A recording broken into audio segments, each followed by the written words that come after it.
I'm here. It was raining outside.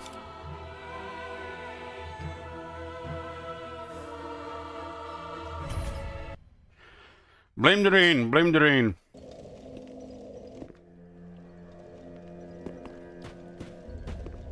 I don't remember the last thing I was doing. I was a area underground, the castle.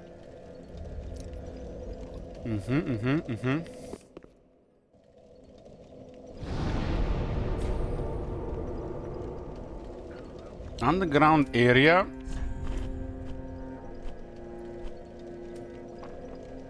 Ooh, the dragons, yeah. There was the dragons and the underground area. I remember. Let's go.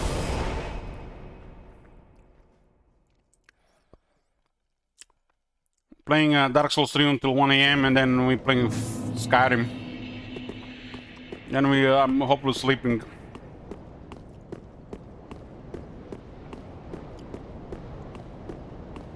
I get the good dragon. The dragon was corrupted. It was a hell of a nasty area to the right side. Like really nasty stuff.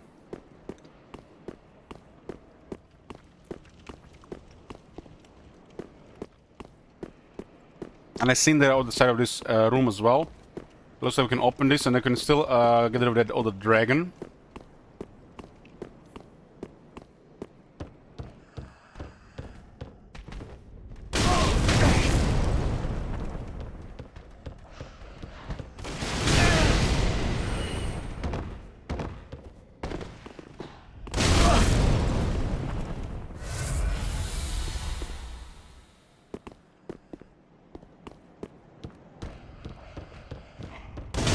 I see how it is. I see how it is. What the hell?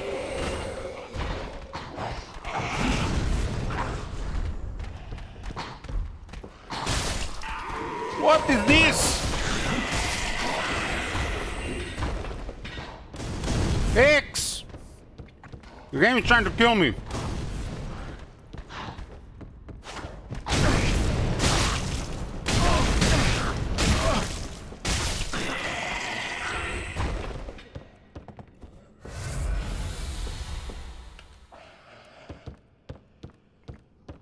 Some kind of interface bug.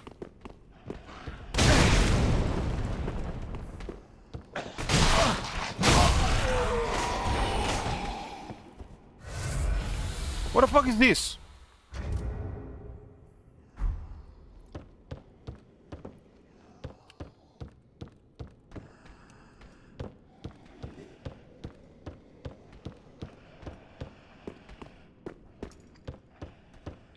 How do I fix this?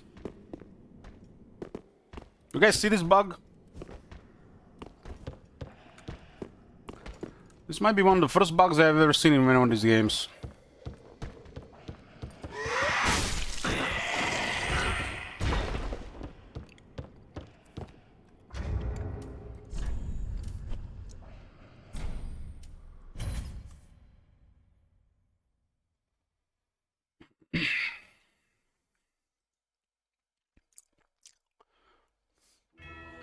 Warhammer 3 mods. They are the plague on your PC. And that Legend of Total War is all his fault.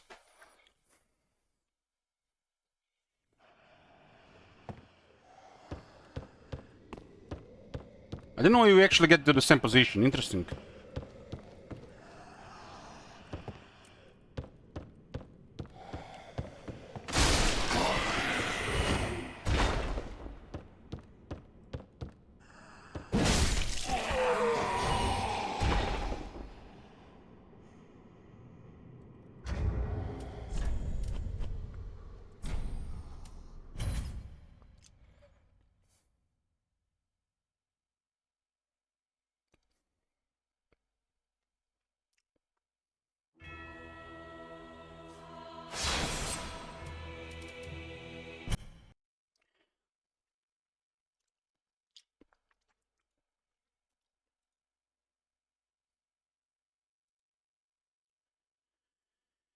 Okay.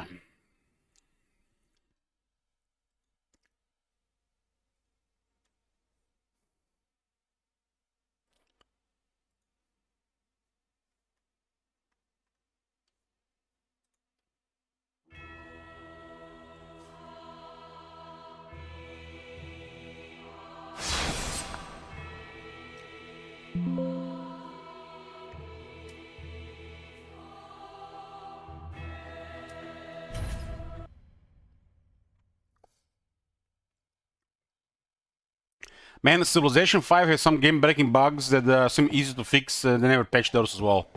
This is why I hate those earlier games that didn't give a shit about the bugs until the online community started screaming about every 5 minutes about every issue.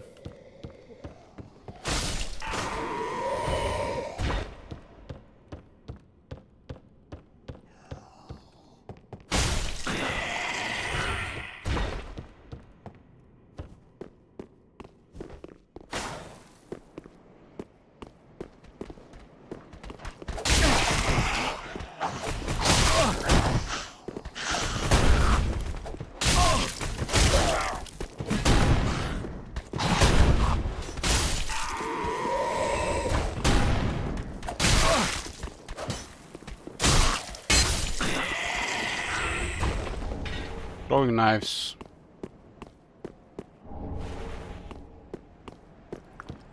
Okay, this is where we left off. There's this pet and there's a pet in the dungeons of that weird dragon-looking guy.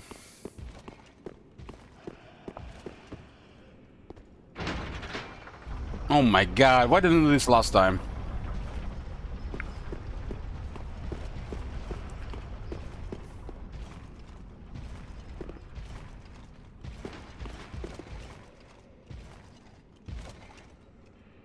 Red Eye Great Sword Knight.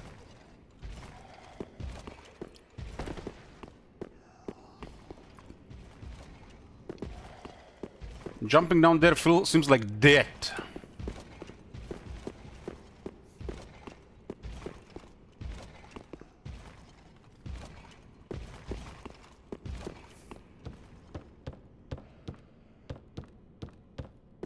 This is the area where the dragon was.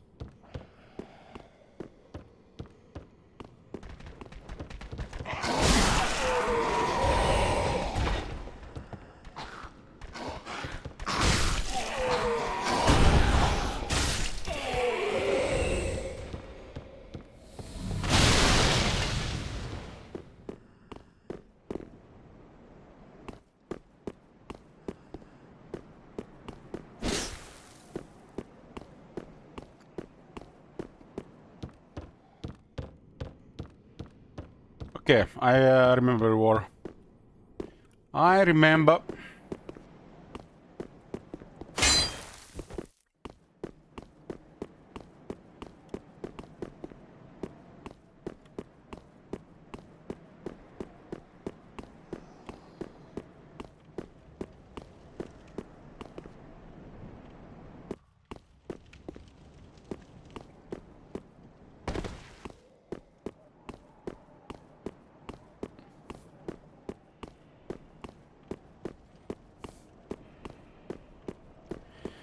Things I don't know about, or I tried to get there and I didn't, I'm fine with that. What was the name of the mod that fixed the AI activity? It's Zol Campaign Twix by Slipsan.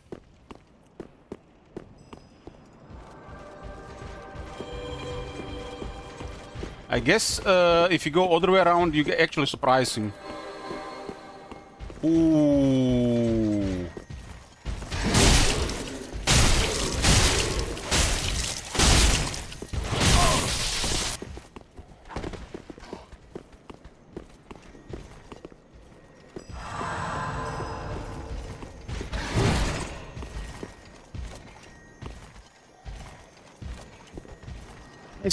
I see.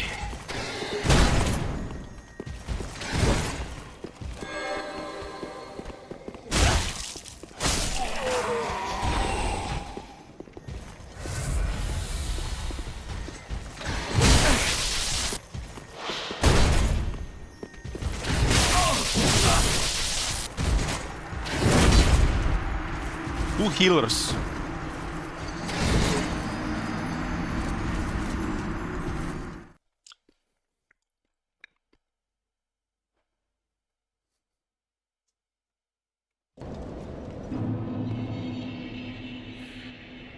That was the first death tonight.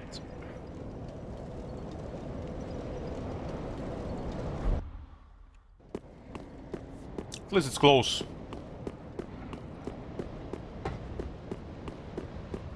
I can surprise mess him up, but he sees me immediately down here, huh? That lightning thing does so much damage.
Guy was a lot of souls, like what, 5,000 or 5,000, 6,000? The ice make them stronger and give more souls.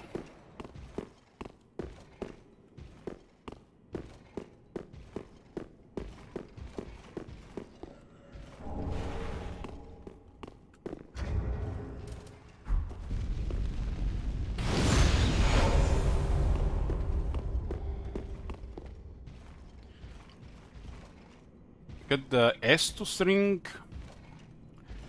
I got poise from the shield. And what is that second effect? Gradually restores HP.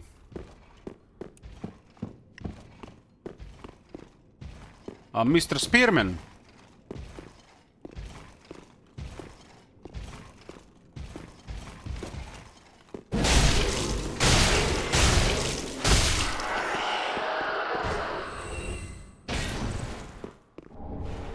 Lothric Knight Helm. I only had these things from before.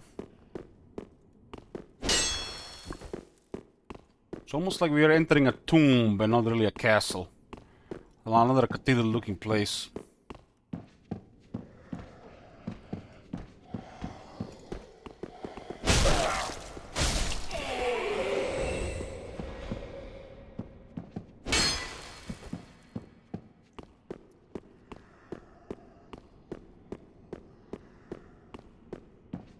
I think we are moving towards the last, what I'm called, Lord of Cinder.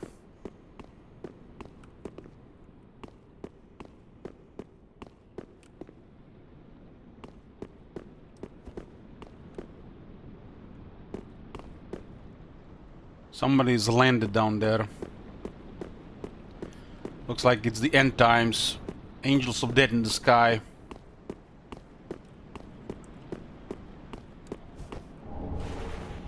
Sunlight Metal. What the hell is that?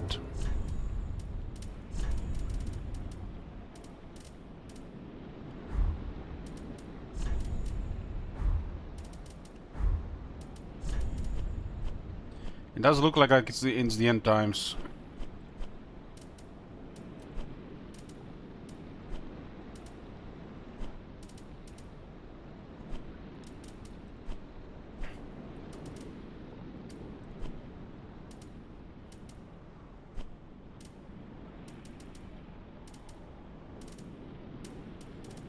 I don't see this item anywhere.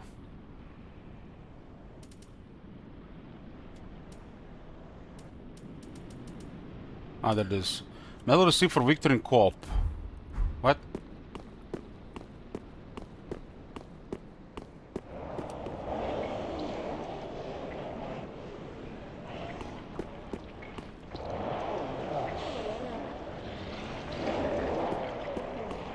Well, then what's the reward for doing the second dragon? So anything Covenant thing by base is just multiplayer, huh? Which these things are not present in when you're playing single player. They're just hell of a confusing. Another Titan Shank.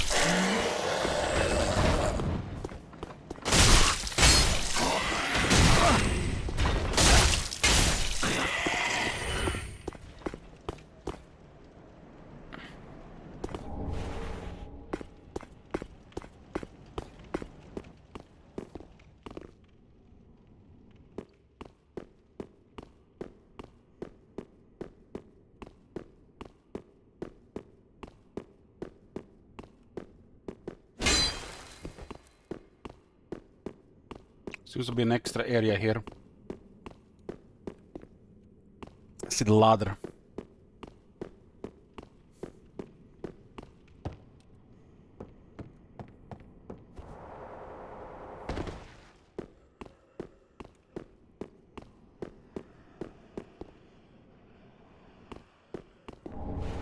Knight's Ring.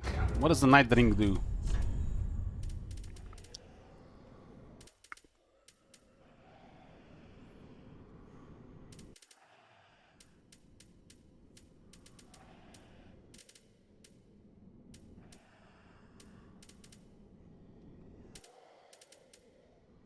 Increases strength. 5 strength.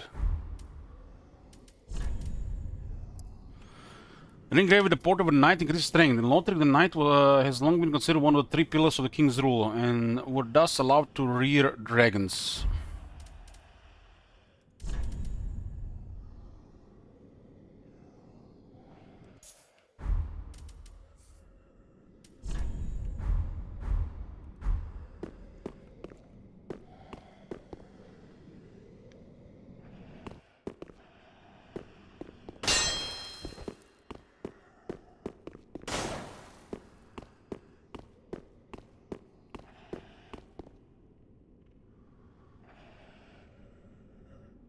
A challenger appears.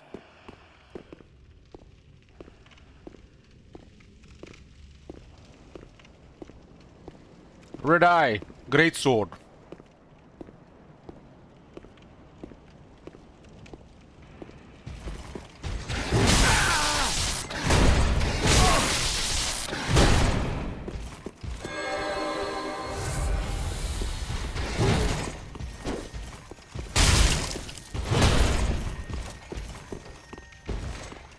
Damn, that sword is long.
Okay.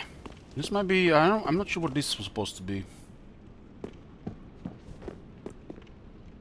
Altar of Sunlight.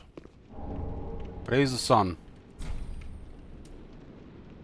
That's a covenant thing, huh?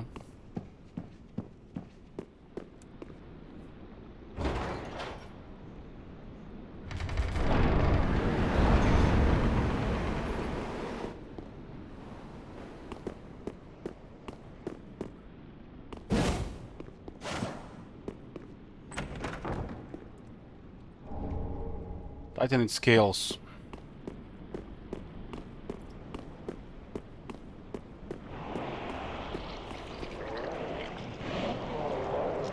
This looks like death to me.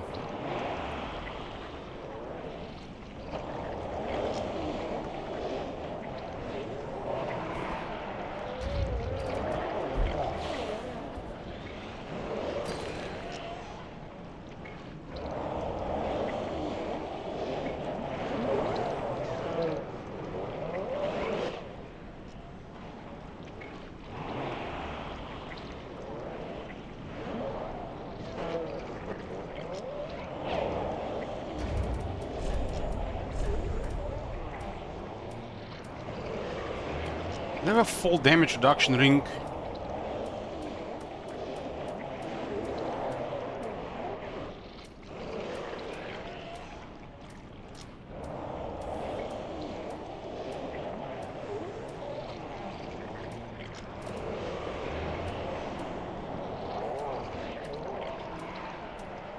Dexterity, yeah.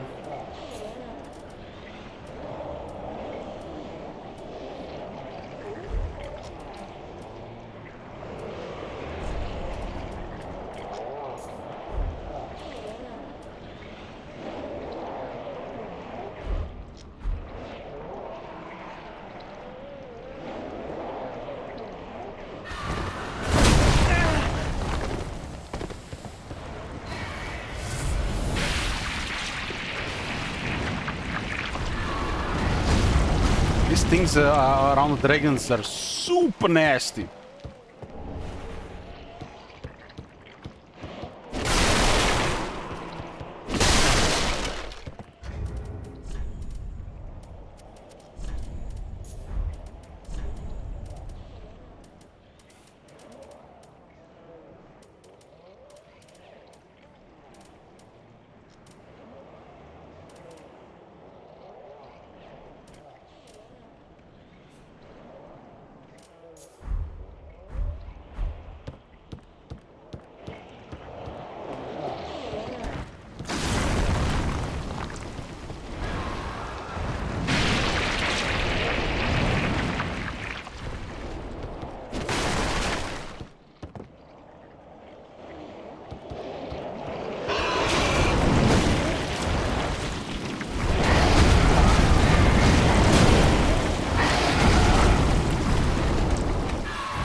Got a little bit more room to deal with this one.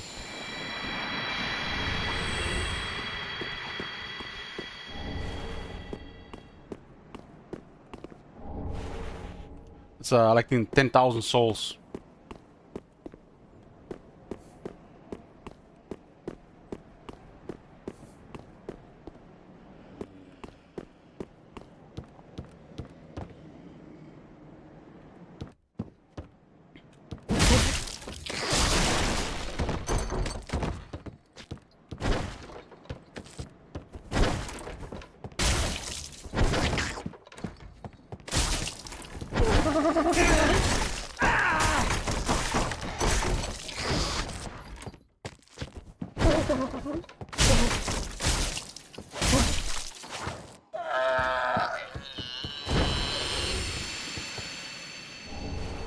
Sunlight straight sword.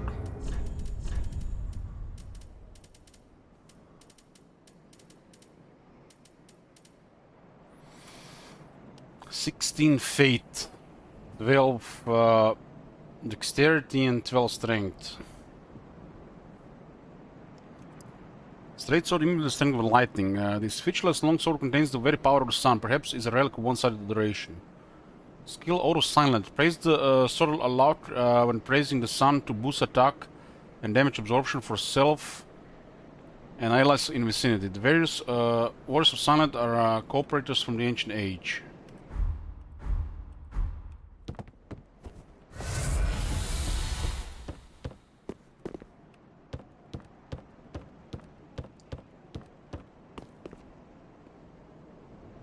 This is the only pet back.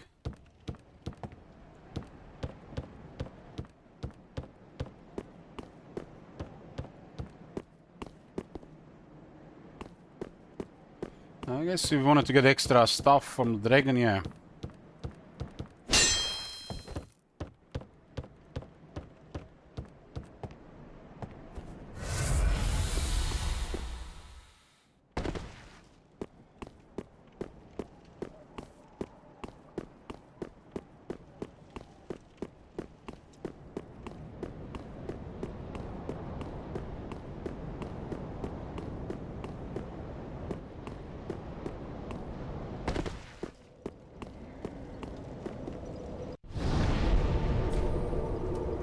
Tom Manager is getting coffees ready for all-night Skyrim alchemy. He wouldn't miss for the world.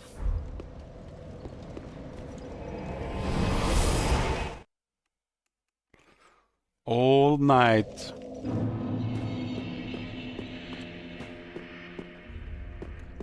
He's just an old man like Bloomcools.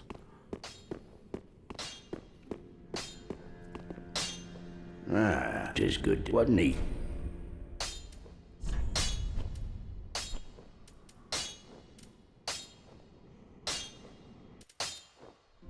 I do have enough chunks to make this +9.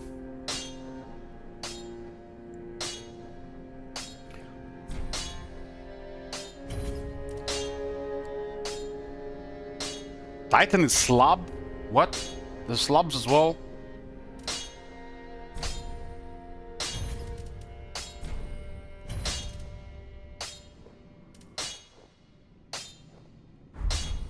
Prithee, be careful. I don't want to see. How much is a level up?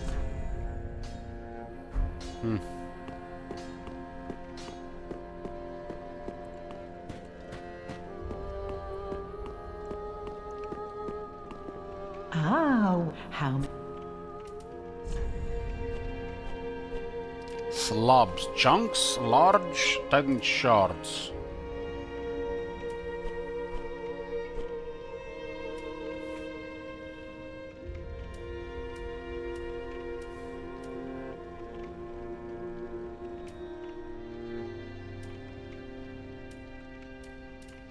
Rotten Grew Spear.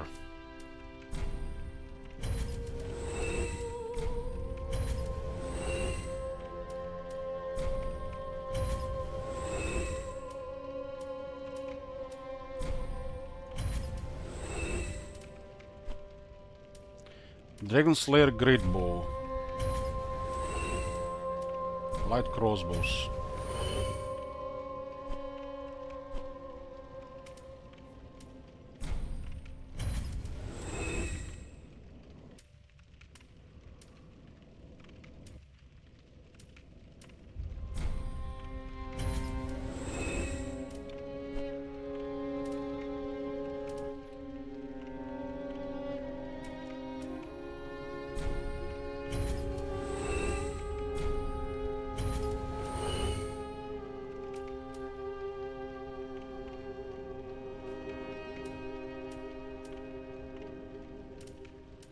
Well, we just probably have like Fallout 4, we'd had a base and we put our stuff there, right? On display.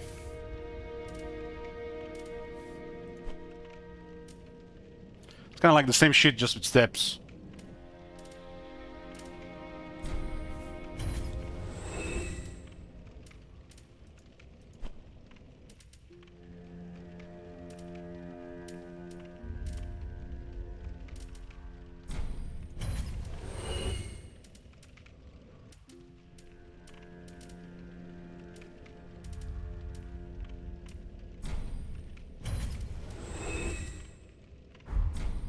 Ashen One, be sure.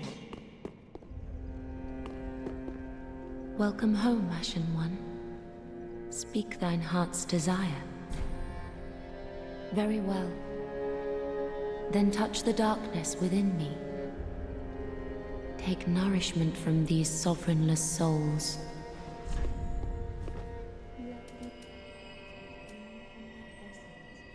Manifestation. Elucidated by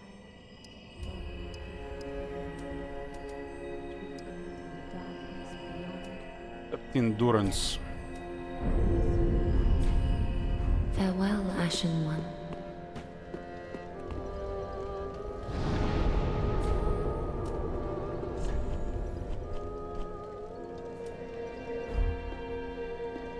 We're gonna be fighting the Angel of Death now.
You got a healer, huh?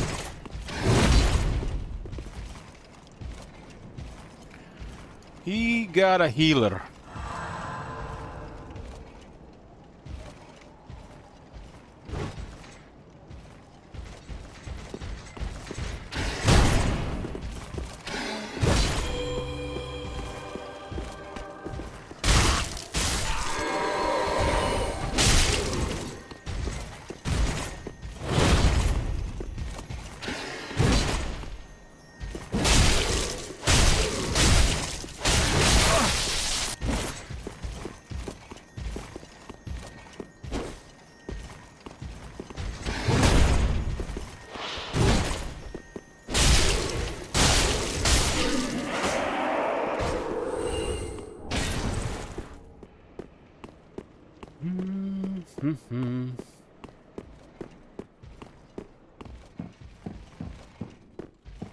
What am I currently using things here?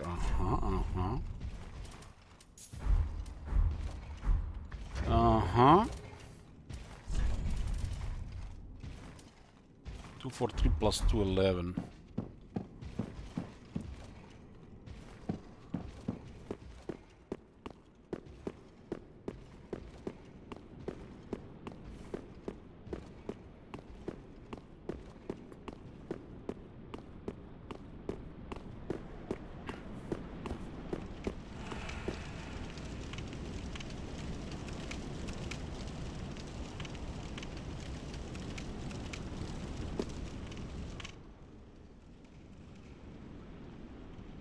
Something very suspicious here.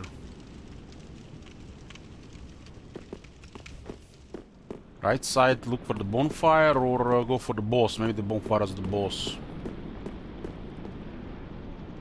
Looks like maybe one of these things that fly in the sky.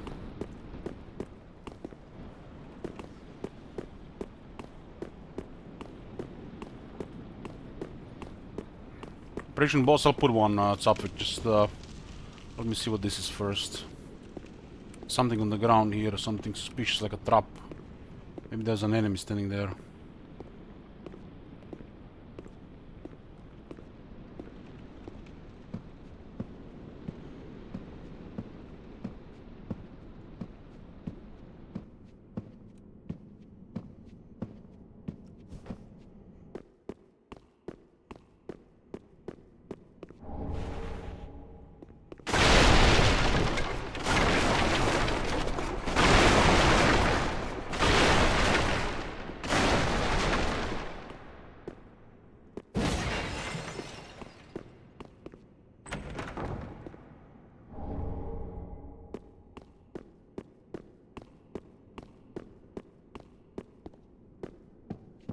An elevator.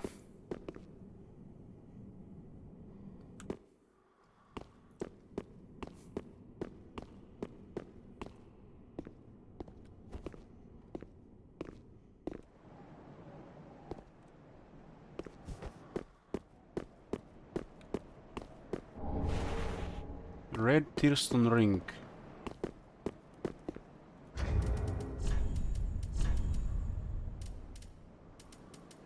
Boost attacks with HP is low.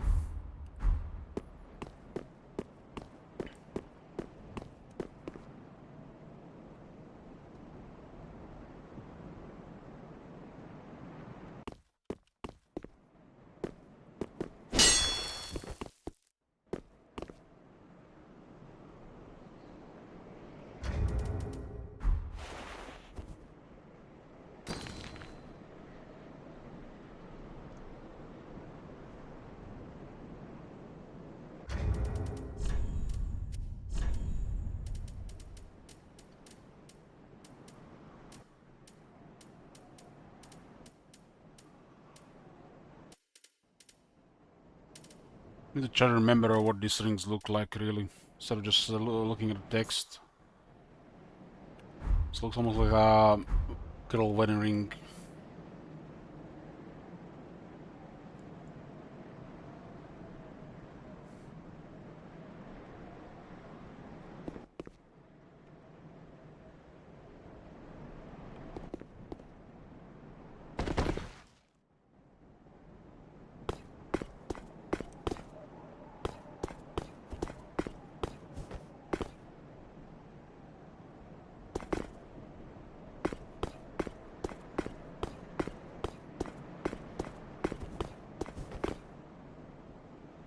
Those two guys are actually nasty if you don't attack them from behind.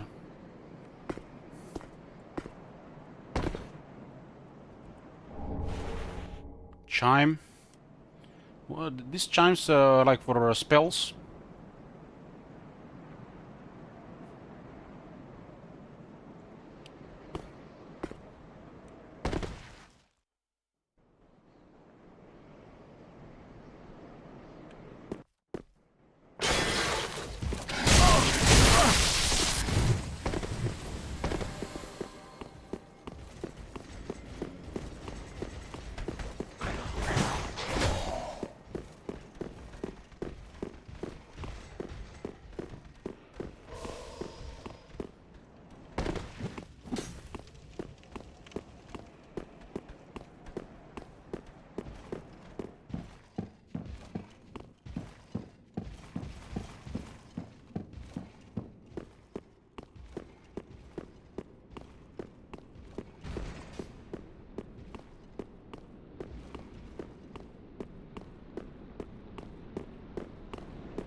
Isn't that the guy from start of the game, the one that was telling me to take care of the blind girl?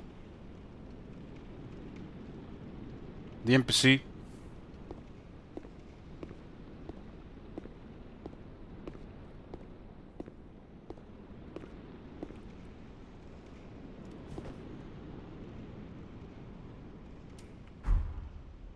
Phantom. You take good care of that blind girl? Of course, of course. Very good care. I gave her some books too.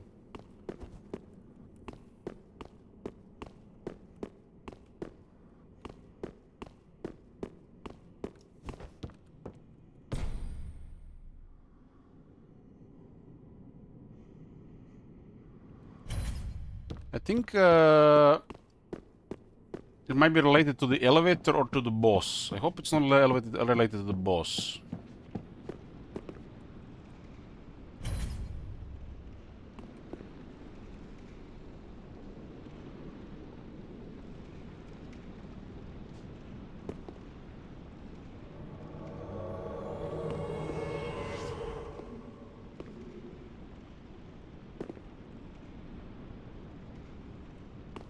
Or is it like just like my my ally? Oh, I assume it would be for this.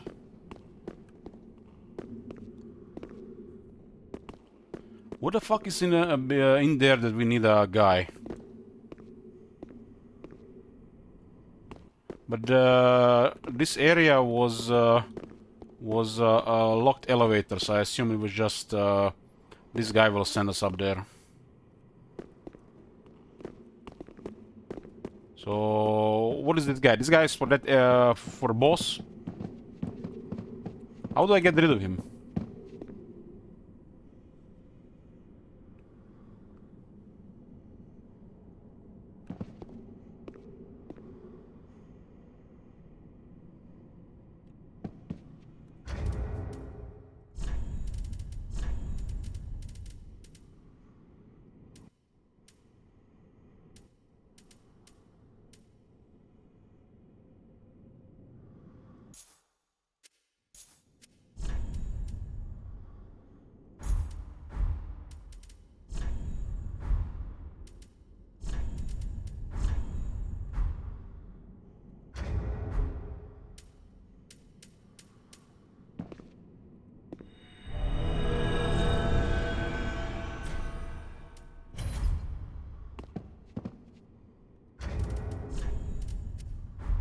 So it's not elevator, it's something else.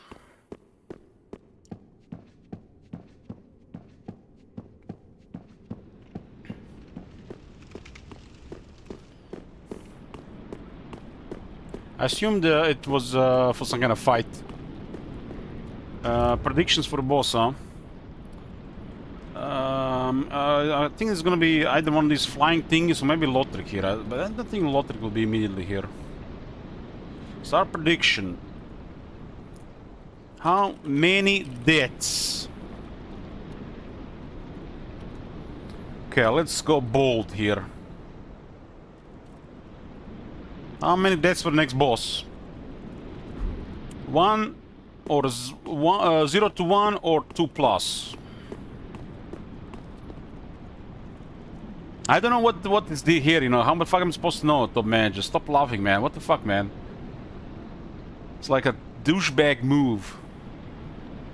And I have no idea what is there. It's my first time playing this game. The last time we had a prediction, I died. I haven't died. I was 0. Remember?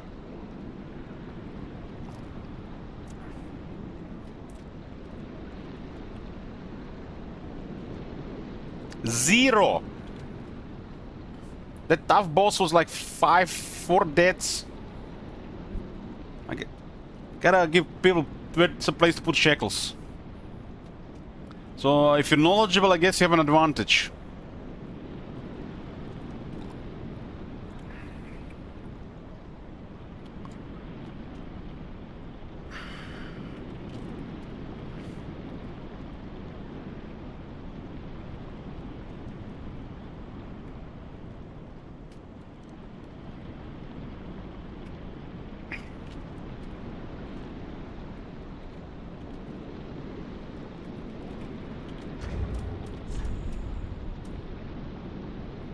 Hopefully they don't use curse or something, we'll see. This feels like a greedy slot. I have this special thing, right? Divine Blessing.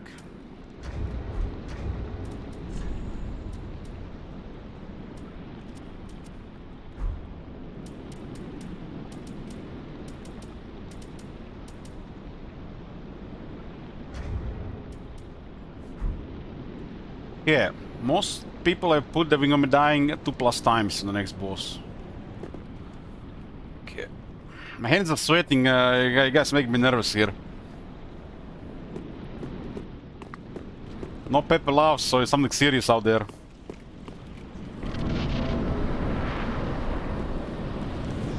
I expected to run these things.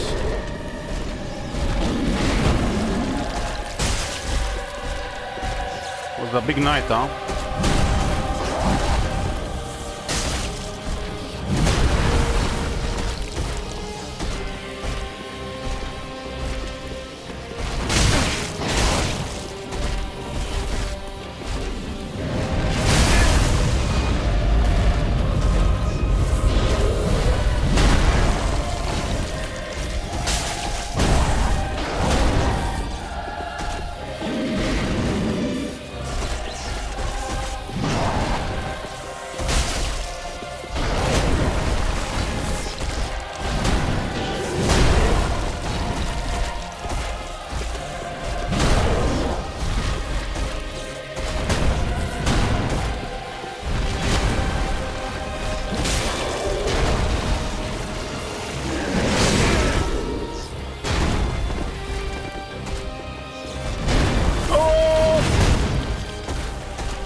Killed by the environment.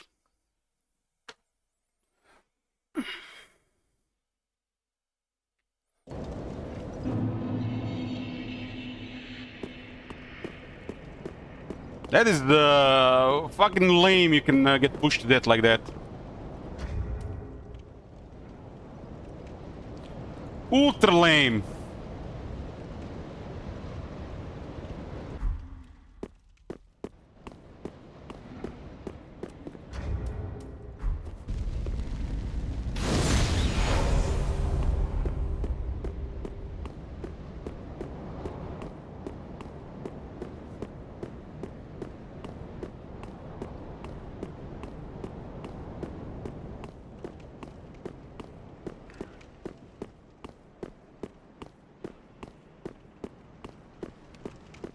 Well, I don't need to roll, I can just block.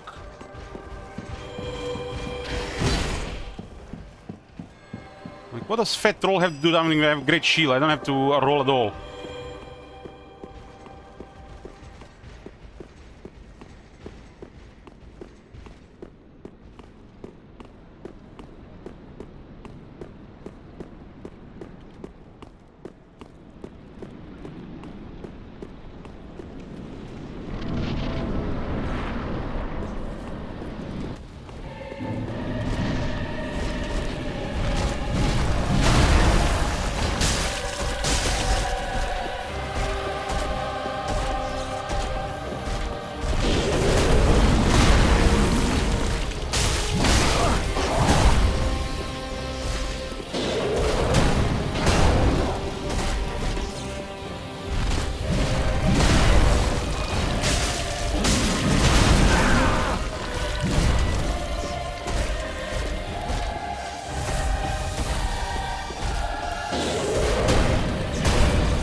I don't know what that thing that was shooting was.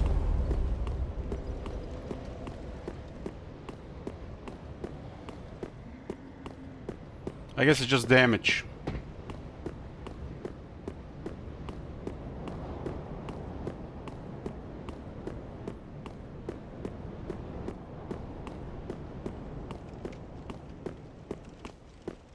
I was just panicking so I don't get knocked down on the... it looks like the boss is just trying his best to push you down.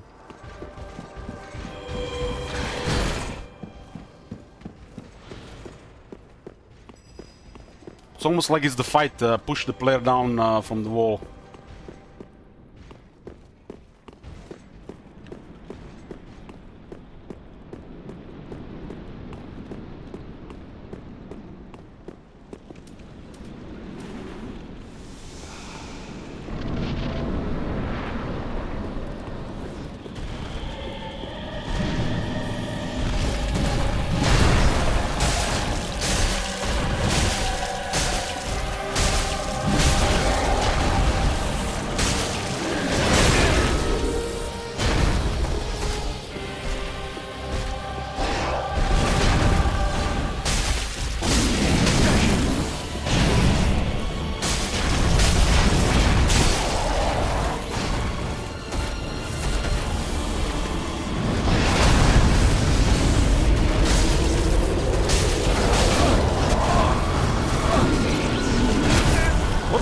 thing that is hitting me.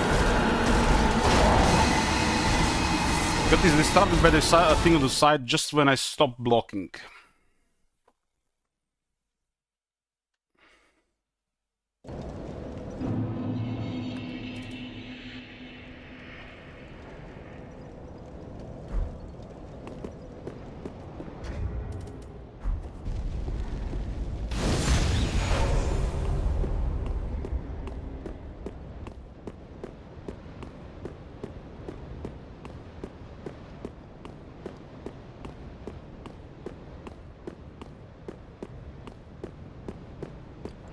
Doing a lot of damage to him, but he's also doing quite a bit of damage himself.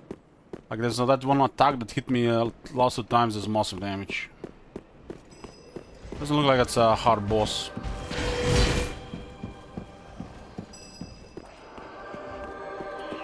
That I'm just tilted by that nog still that it push down to the side.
Okay.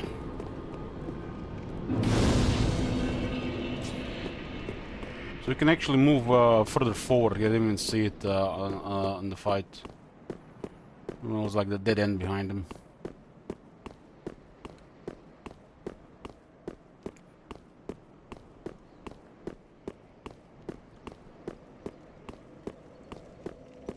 Funniest moment the whole game, okay.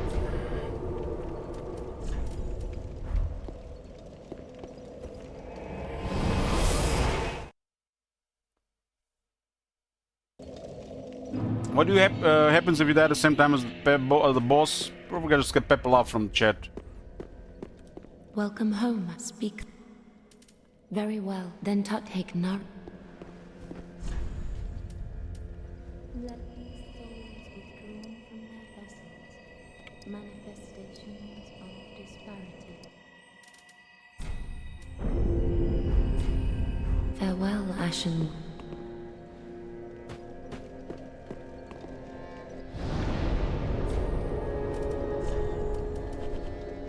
Dragon Slayer armor.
Titanium chunk. There was a slob required for like what was it? What much of my weapon is again? Plus 9.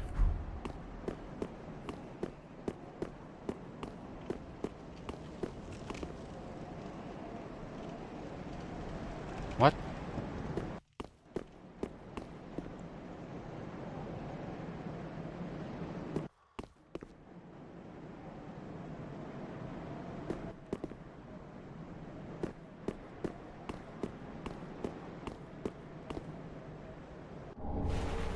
Grand Arc of Skis, Gotthard Twin Swords. Those are nice, fancy-looking weapons. The hunters known as the King's Blade Hands wielded paired swords. Those belong to Gotthard, who fled the castle. Gotthard rose quickly through the knighthood, no surprise to those who have witnessed his swordsmanship.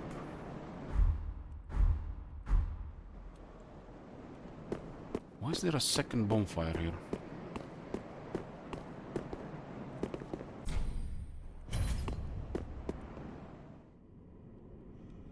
There's a second elevator now. It doesn't move.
What is this saying? Die, you slave?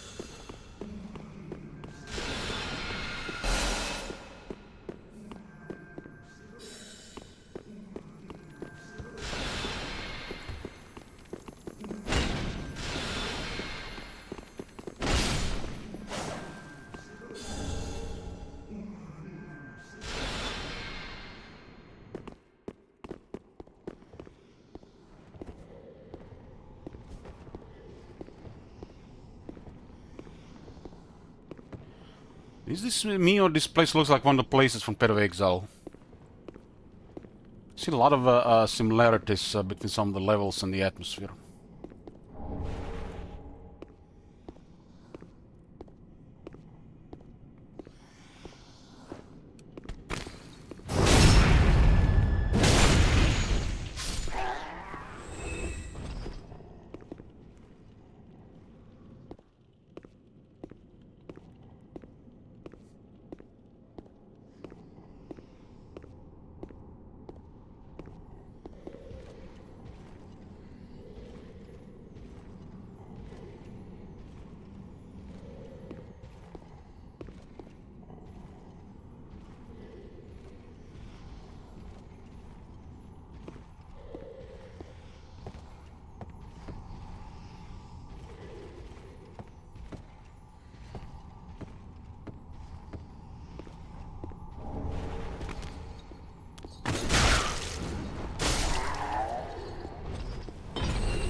fuck is this? Dunked head in wax.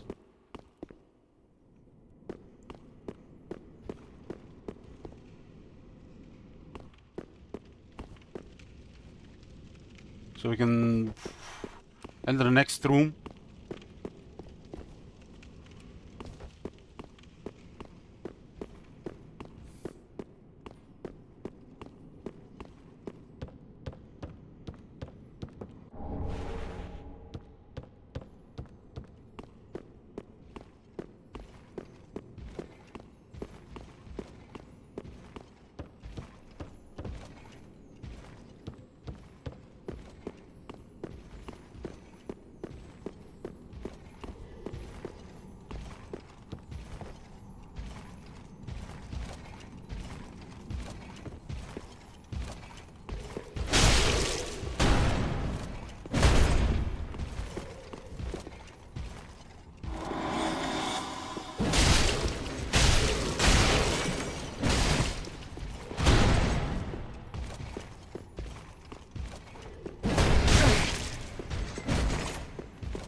I need to click that thing to enter the next room. Next room looks very suspicious. Like the environment's gonna kill us.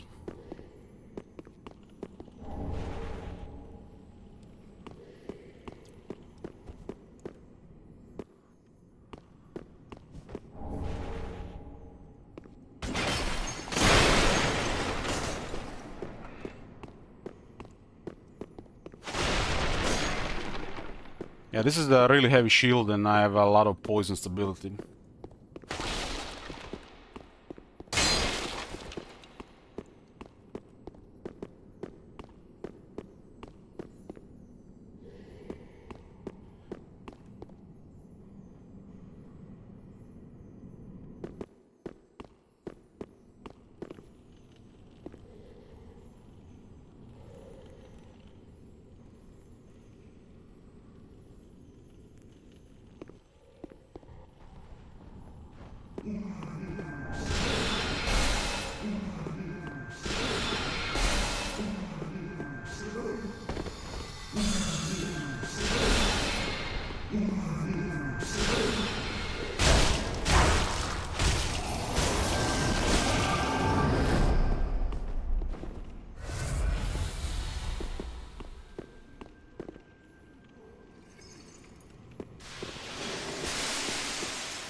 A bizarre place.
that shit? Holy shit! What the hell? Hey, Sergeant Pepper.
Was a lever at that other area.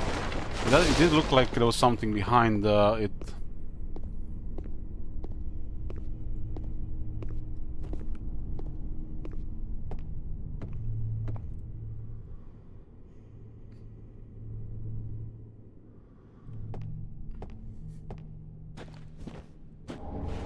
Power within.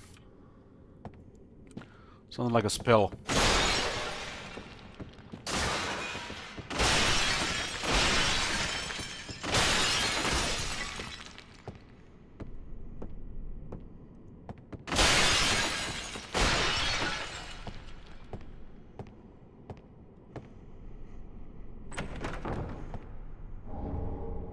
Witch's locks. What are witch's locks?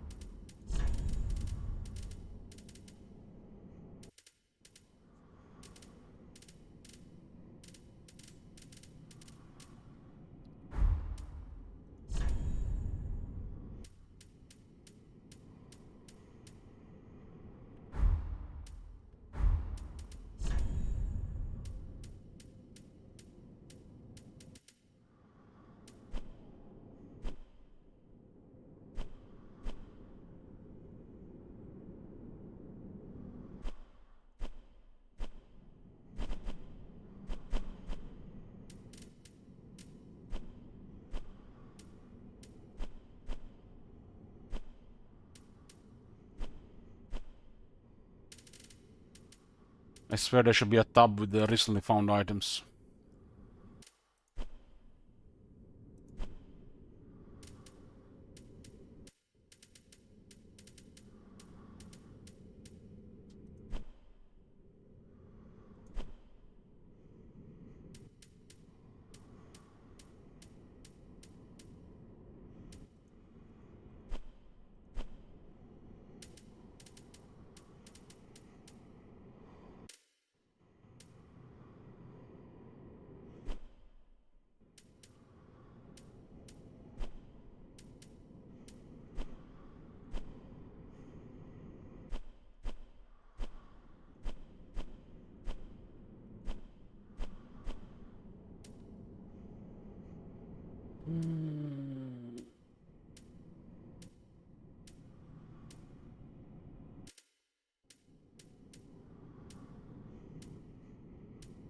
What's this? Whip fashioned from the black hair of a daughter of the Witch of Isolith, creator of the Flame of Chaos. Long shining locks wound together to create this whip are imbued with the essence of fire, which can be channeled through the use of its skill. Flame whip.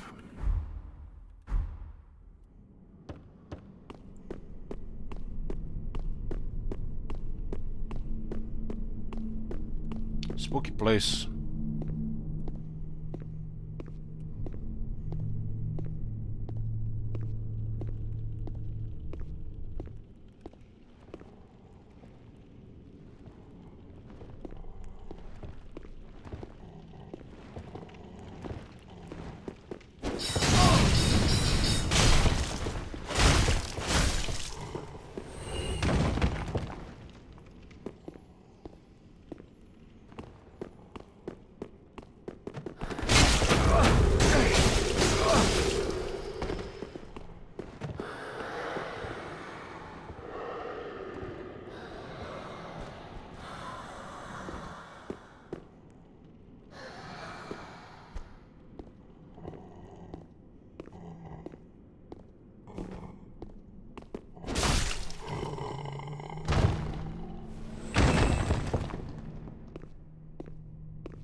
Pepper off section.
Tongue head and wax.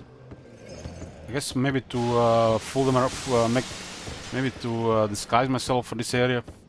Maybe so the books don't attack me.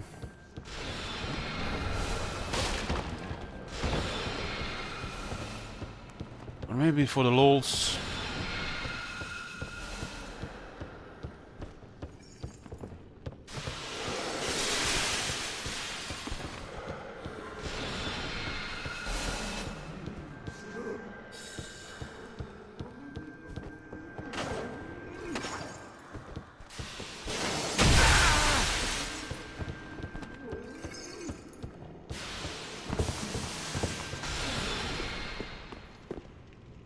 Looks like we have to go up.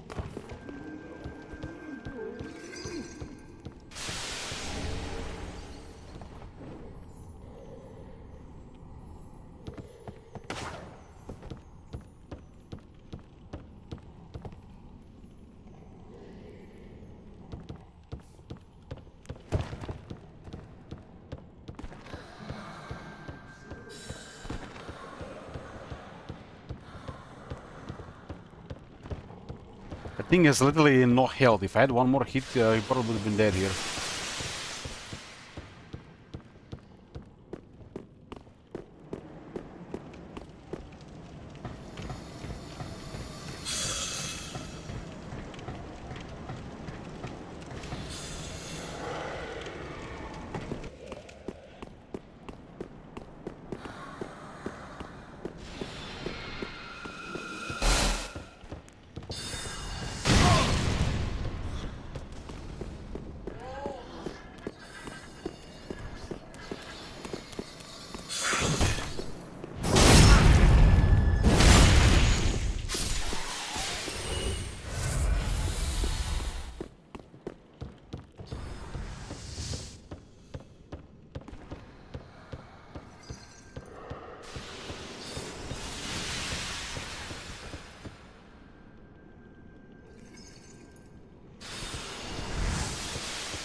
This doesn't look suspicious at all.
What is the debuff? Curse. If that fills, I die.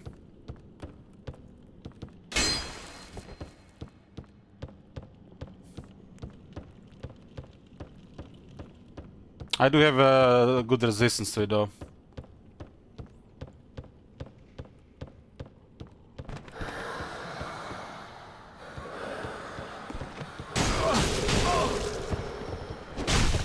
I think the worst thing about this thing is the panic.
It looks like instant death to me.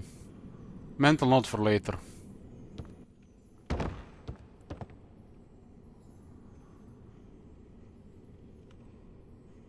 But how else is supposed to get there?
I played Legend of Grimrock where I did everything. And then I played Legend of Grimrock where I didn't bother to do everything. It was really hard. But saved many hours, and in the end it didn't really matter. Red Run made me realize that if you miss things, so what? Next time you play you might see them and discover something new. You don't have to do everything in the same run. But sometimes you don't think like you're going to give it back to the game, so you want to experience as much as possible for that one time.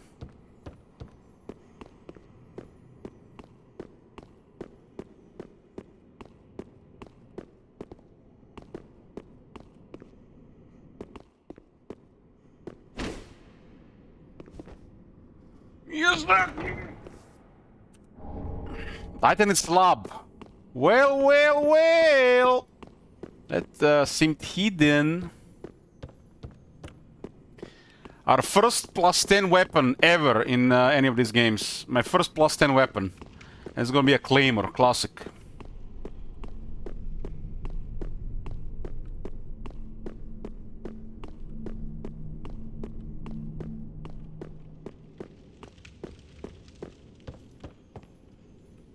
Yeah, this one was well hidden, and the books make you panic, but it's not a big deal, really. Like, these things are made for you to panic. Just don't panic. Deep breaths.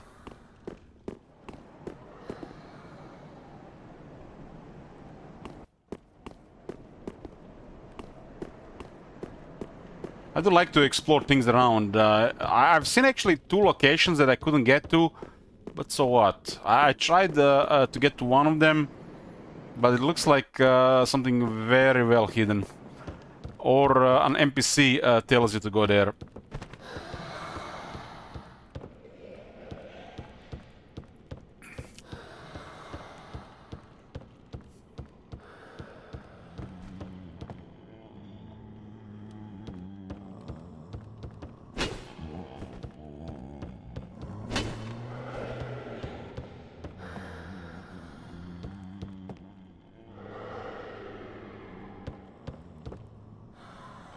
I'm guessing there's gonna be another lever here.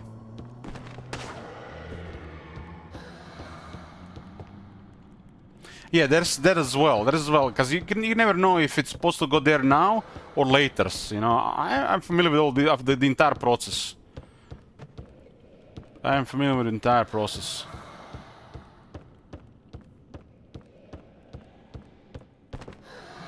But to me, it's still interesting to to try to get there. So I don't think that's time wasted. Oh my god. Have you seen that I've shit? played. What the hell?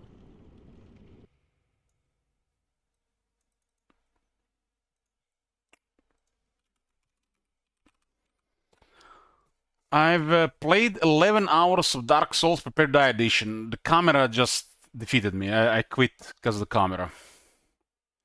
But it was pretty good otherwise. This was my first experience with these games. Then the Dark Souls 2 was much better. Still really hard camera and controls. But it was much better. I enjoyed this. It basically was like this, just a little bit different. And I played 133 hours of Elden Ring, of which I spent like 80 hours exploring. This one had pretty good settings, but still controls are the hardest thing. It's also the same thing with Dark Souls 3. Controls are the hardest thing. But out of all that I played, Dark Souls 3 and Elden Ring were the best. I think Dark Souls 3 is a little bit better than Elden Ring, but it's Elden Ring has exploration factor, which is, you know, different.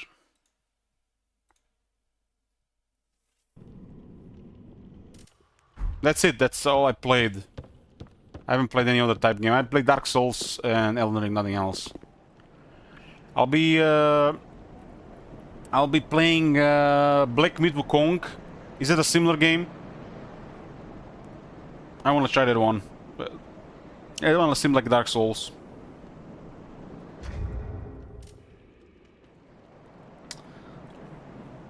Let's see, Black Myth Wukong. Might be like Dark Souls. That game has crazy high rating. And shit ton of reviews.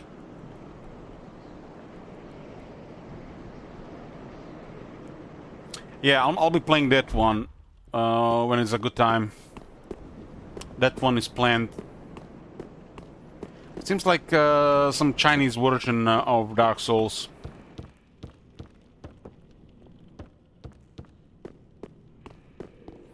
I'm expecting a different atmosphere in that one, though. I'm gonna get me a drink.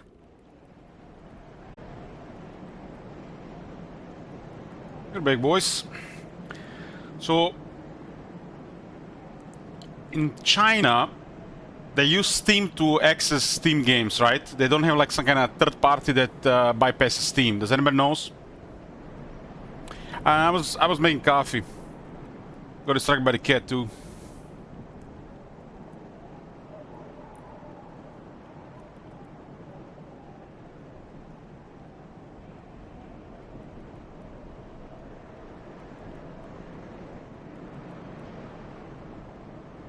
Because the Black Myth Wukong has over 800,000 reviews. And it's not been out that long, so this looks like the Chinese might have done reviews too.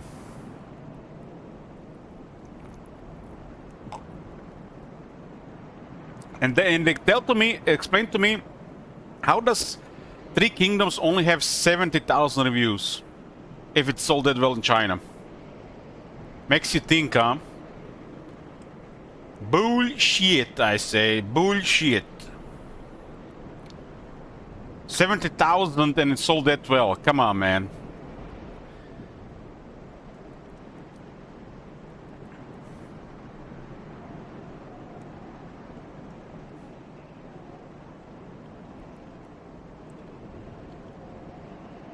Boring and unfinished and cancelled. And not even a historical war. They even failed their own crowd.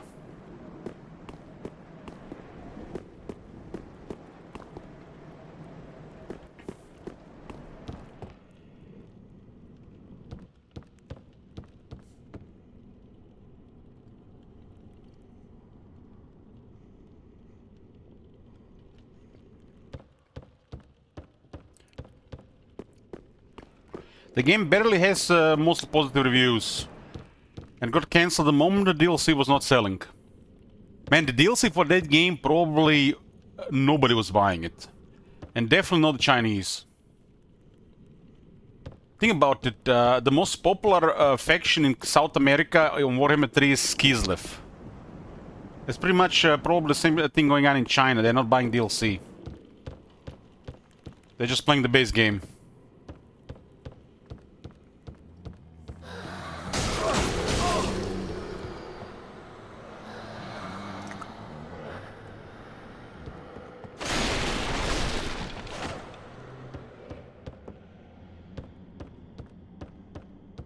The Warhammer 3 still has a lot ahead, Pradik. They're going to be releasing at least 2 major updates, at least.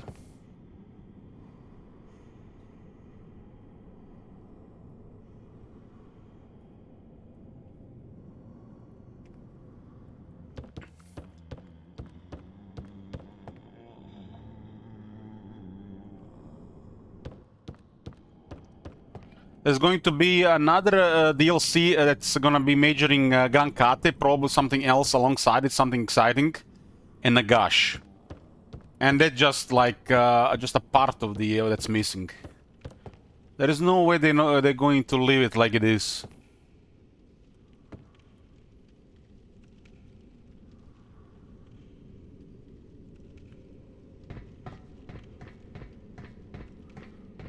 Warhammer 3 is selling a DLC like better than any other Total War, really.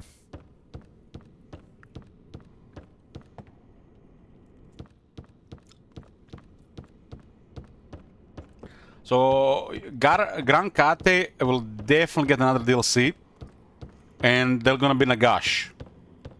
And they would be idiots not to make a big fuss around Nagash. Nagash is gonna be teased to oblivion. It's probably gonna be some of the biggest teasing they're ever going to do.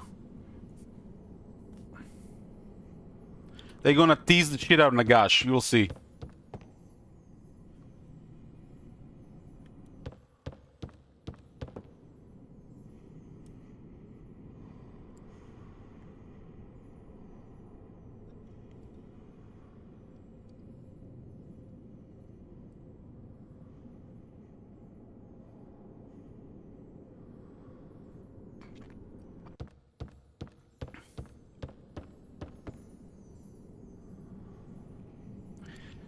This is probably the reason why they're not doing anything regarding vampires. They're only working on Nagash, and they want to release Nagash with the vampire update. Otherwise, they're gonna have to do 2 vampire updates. This is probably only already happening. God damn it, cookies, man!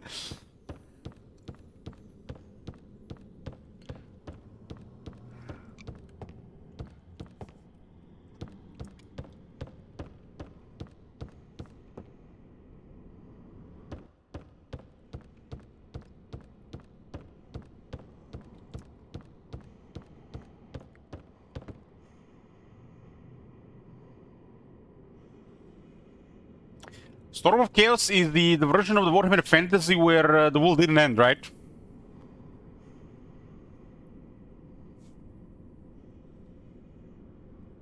Mm-hmm.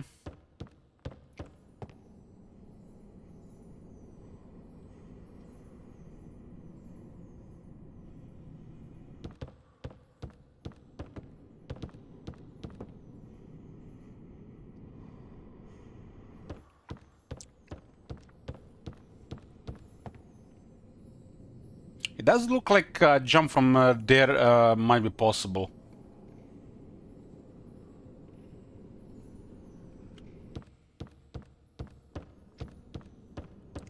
But how many times am I gonna die attempting that?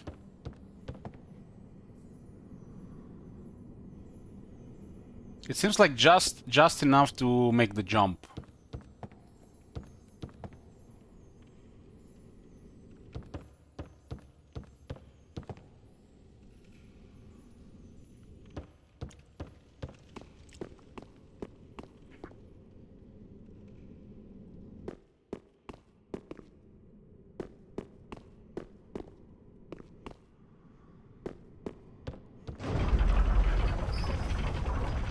Hmm.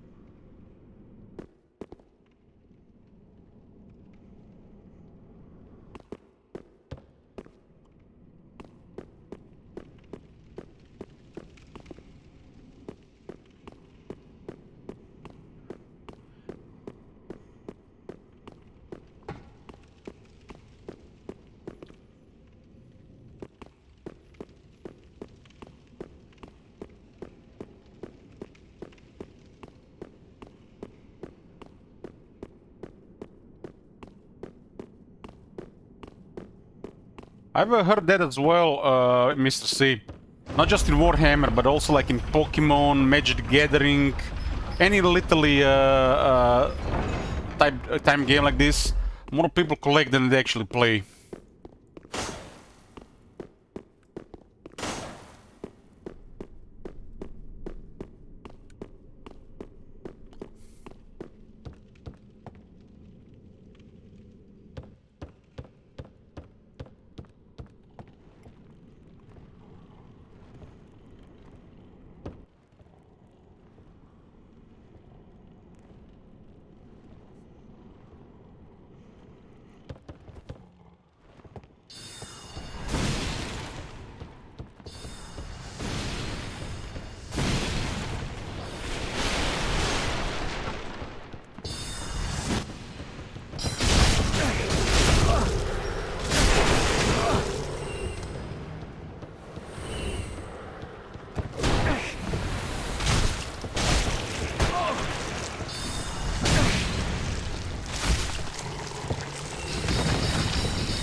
When I was playing the Star Wars Unlimited, whatever it was called, I don't really remember anymore. I met a guy who loved Total War. And he quit playing Total War when they introduced replenishment. To him was so breaking to the game that he lost interest. And replenishment was introduced with Napoleon and Shogun 2. It was definitely a novelty at the time, but people just accepted it. For this guy, no, he quit.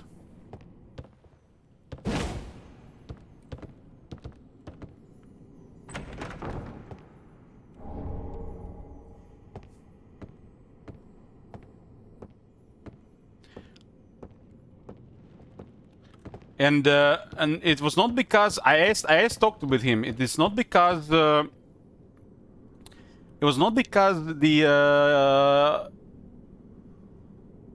made it more convenient for the player, but it was actually he hated that the AI was replenishing, because this feature was more made for the AI than the actual player, which was the original design. And the AI benefited a lot from this, and later on, it literally, like in Warhammer series, it becomes like a super crutch and for the player. It's become such a huge quality of life and thing that it just makes the game easy, and we just accepted the part being as a part of the game.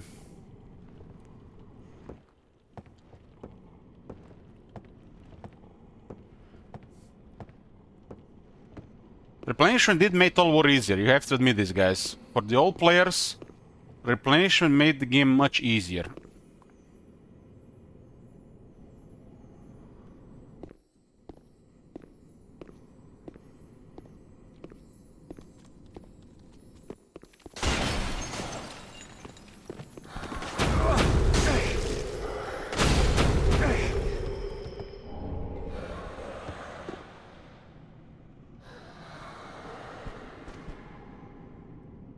Yeah, I mean, it is what it is, practically. Yeah, but I tried to explain to him that the game introduced other systems to manage. That that system was redundant, because it's not like they're just taking something from the game and didn't add anything. The game added more stuff. Like in newer games, it's more important where you're on the campaign map and how you respond to the campaign map. Instead of just going from point A to B.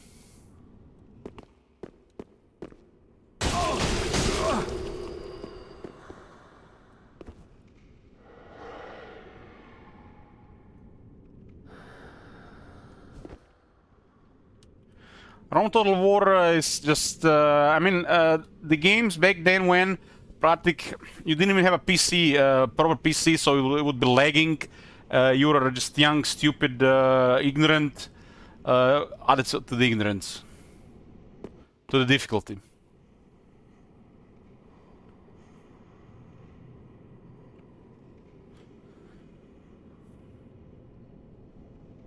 The problem with those early cavalry charges, they just used knockback damage, which was instant kill. And this thing was busted. But cavalry nowadays look stupid, they can't even go through a unit. Cavalry should just be able to keep moving through a unit for a couple of seconds and cause massive damage. I don't know how the CA doesn't see it. If there was no multiplayer, you know what cavalry would do? Cavalry would do on contact with the infantry for probably a couple of seconds. They would ignore mass and just go through them and cause massive knockback damage. Like cavalry is missing like 3 seconds of just moving through the unit with impunity, just causing massive damage. This is missing in Total War. Because cavalry should be able to go through a unit and cause massive damage, but because of multiplayer, we don't have that.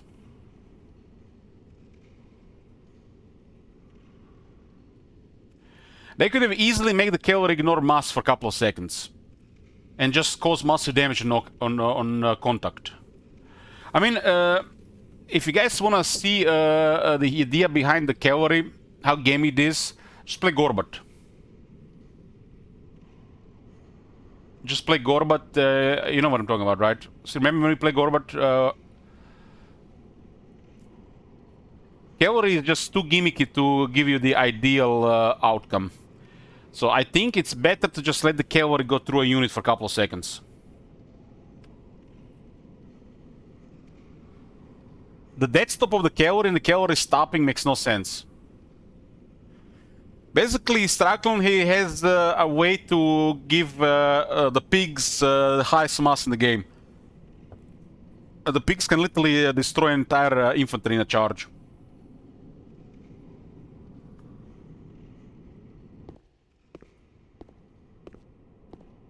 And I think that's how the pigs should be most of the time in campaign.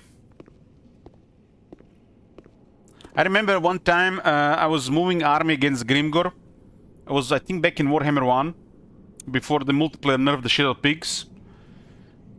And I'm moving army, and I'm just like underestimating. They're not gonna engage. They're gonna engage. They sent like 6 units of cavalry, fucked up my entire army.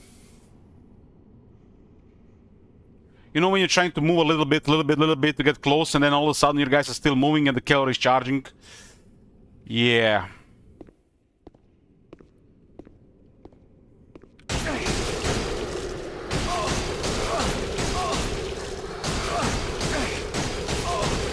Hey Carl, good morning.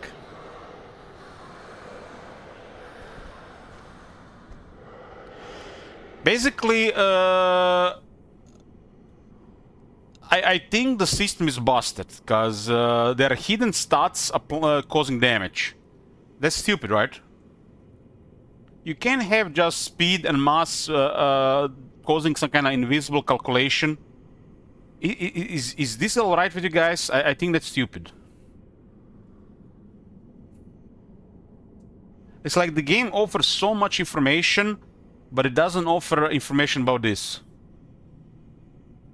So why is there not somewhere an information how strong the charge would be? The game should give you 3 numbers. How much collision damage will be dealing with the units of lower mass, same mass, and the higher mass. And this should be offered in a tooltip. The fact this information is hidden and people are still defending charge bonus stat. Come on, man. Come on. And the CA still keep doing charge bonus stuff. Well, the charge bonus, charge stat does something. It's become trivial in a lot of calculations. The game has stats, it has tooltips, and 3 years later we still know shit. Which game had attack interval in the stats? Was it Troy?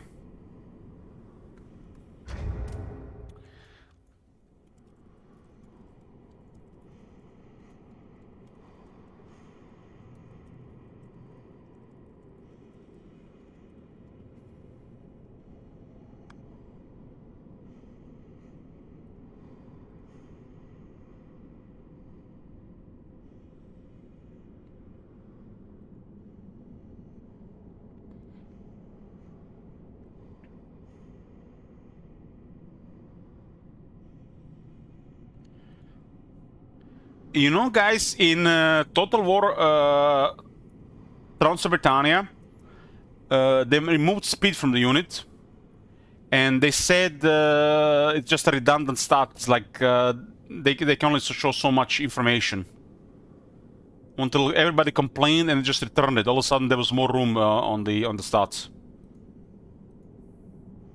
And you know why they did this? Because the speed is shit. Speed doesn't tell you anything. And a lot of people don't even realize this. What speed? Walking speed? Running speed? Charging speed? Acceleration? Deceleration? What speed? Where's the rest of the stats? Like, for example, a unit could be slow, but have a good acceleration or a good charge speed.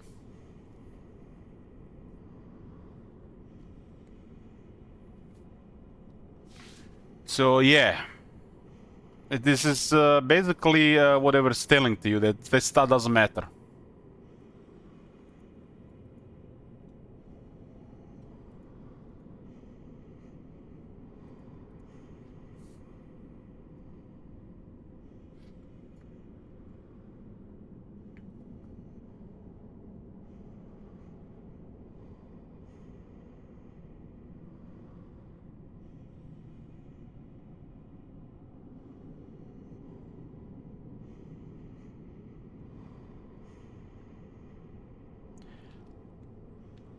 All this back and forth made me try Warhammer 3 again.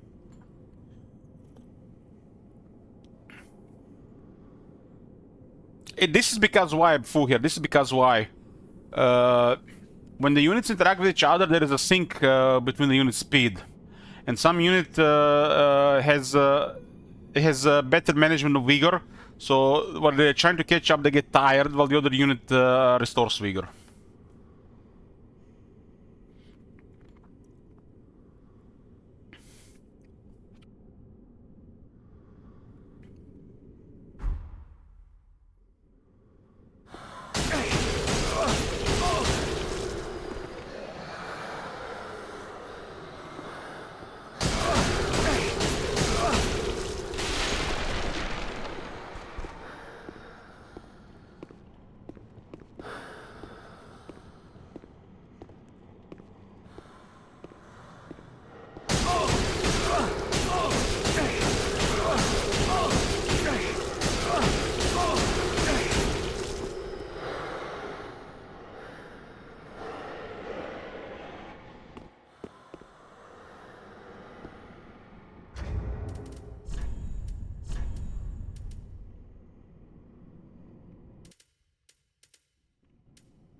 Warhammer 3 has crazy potential, but you know, they never really took it seriously.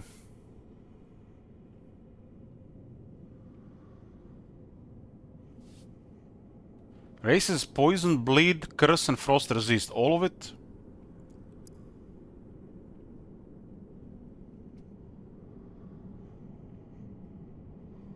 The crafting of this ring is forbidden, perhaps owing to a fear of malleable stone. Clerics, however, dabble freely in the art.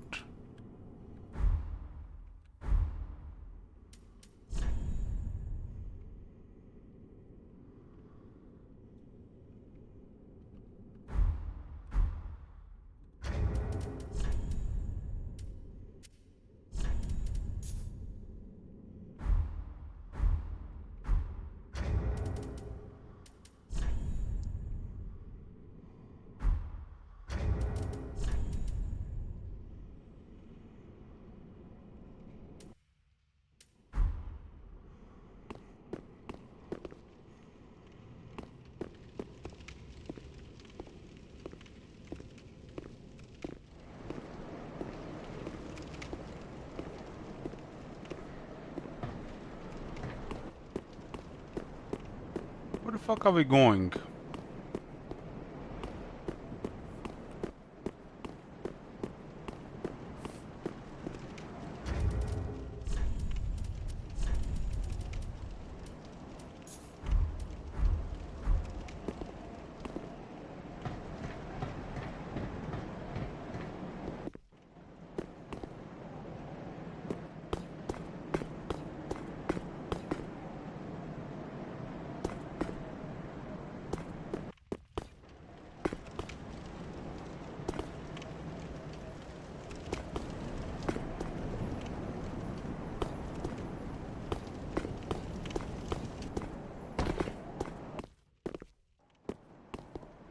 Was it the Dark Souls 2 or Dark Souls 1 that had like a gargoyle boss on the roof?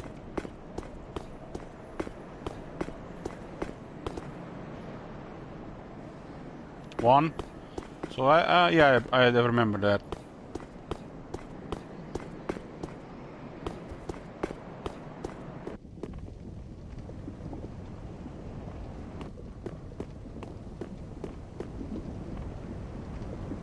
It's the end times here.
Dark Souls 2 was the one that had like some kind of underground area, some kind of weird ass looking bosses, like some kind of creatures, spiders, some stuff. I'm misremembering that. Yeah, I like that.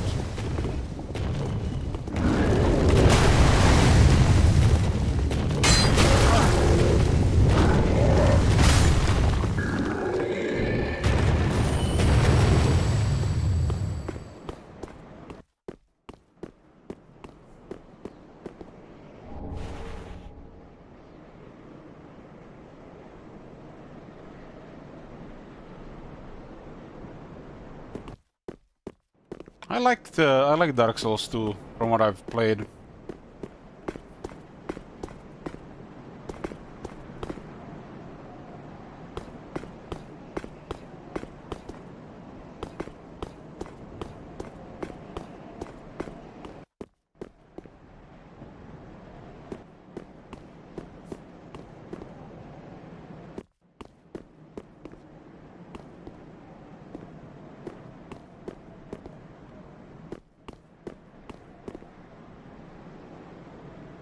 You guys think someone's gonna take a vacation to play the Warhammer 3 new DLC? Those people probably not even gonna admit it out loud.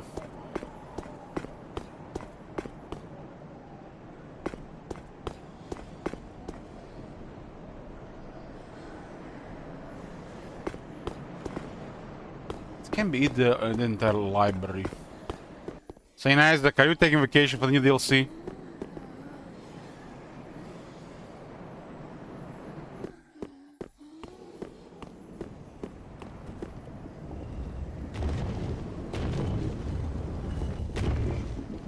Seems to be the pet town.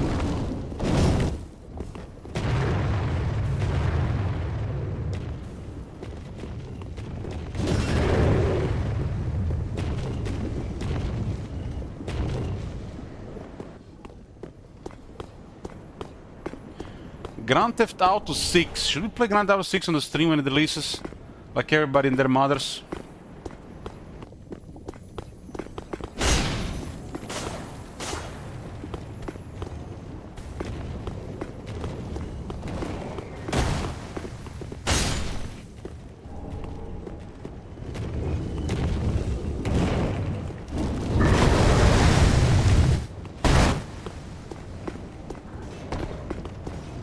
I'm just messing with you guys. I have no desire to play Grand Theft Auto 6 unless somebody requests the shit.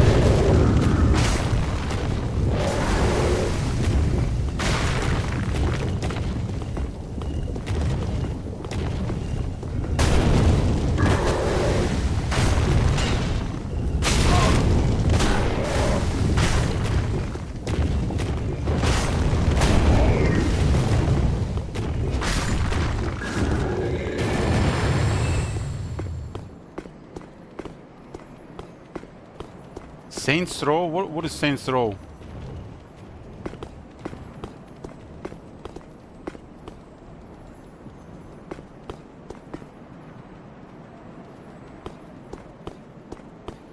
That sounds familiar. I don't think I played it though.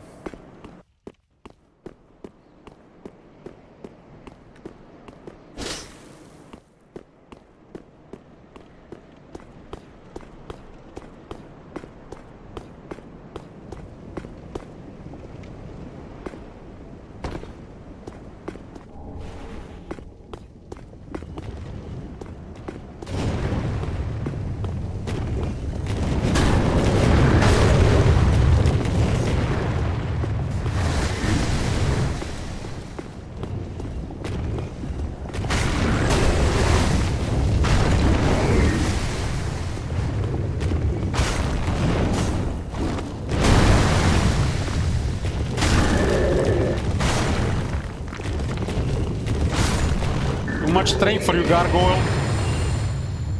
Hit the gym.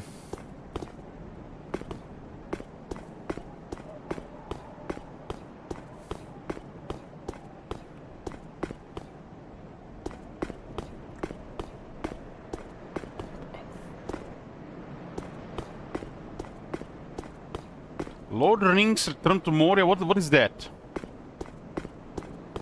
Well, as of right now, it's basically one request token for one stream of this what you want to see. Unless, you know, it's something that should cost more for whatever reason. But if it's nothing really in any direction, it's just one request token per stream.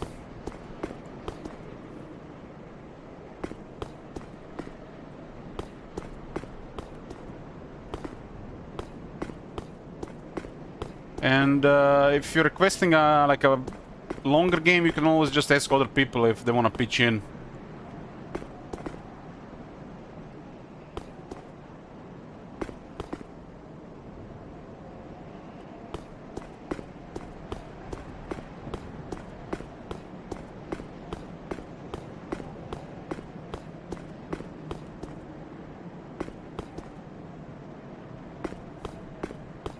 Requests regarding long campaigns of Warhammer 3 are history though, St. Isaac. The Dwarf campaign was the last one. That's history. There's nobody can afford long campaigns anymore. I already told you that before, but just a reminder. Your Dwarf request was the last one. Like that.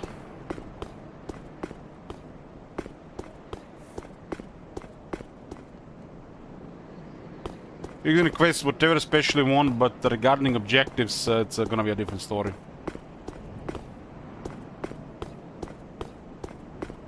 But you can still request whatever campaign you want to see, experience most of the early game and some mid game. So it's still pretty good.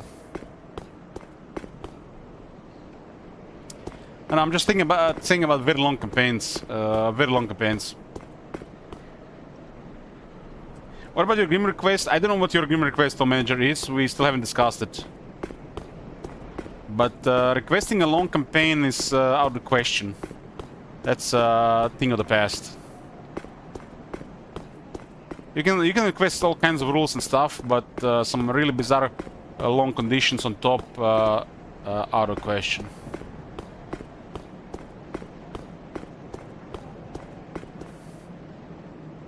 No, objectives are upon agreement, but just nothing super long like the last Dwarves campaign. Standard vanilla long campaign, 2 request tokens, Pradik.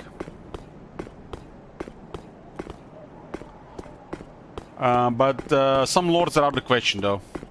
Like I wouldn't do Mother Stankia, I wouldn't do Katep, I wouldn't do Trog. That's out of the question.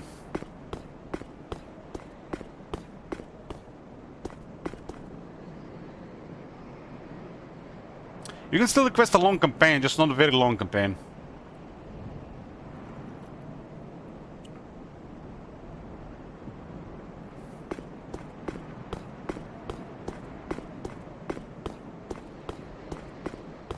You guys can request some really special campaigns, like St. Isaac requested. Just make a reasonable objective. The St. Isaac objective was unreasonable, but I still went with it. Just because it's a dwarf and we can play it for a while.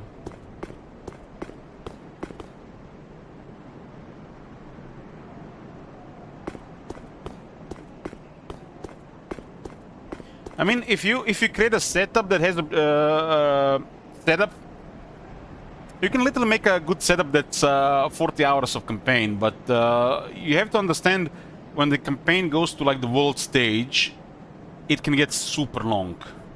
And at that stage, we don't have anything to prove anymore, other than just playing a very long campaign. That's what I'm talking about, St. Isaac. So, like continent gore, critical mass level stuff, that is fine. But once the campaign progresses to like a world stage, across continents, expeditions and stuff like this, that stage, no. That stage on this type of campaigns makes no sense either. It's just unrealistic. The stage past the continents is literally just an auto-resolve fest, for most part, in a standard campaign. But outside standard campaign is just too time consuming. It's still good, but it's just too time consuming.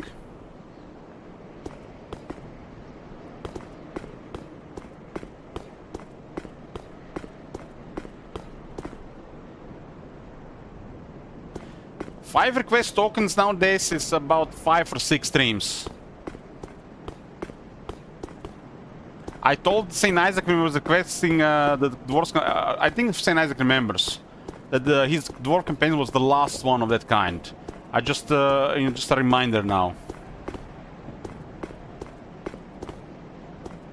His request was the last of that kind. Because that campaign is gonna be super long.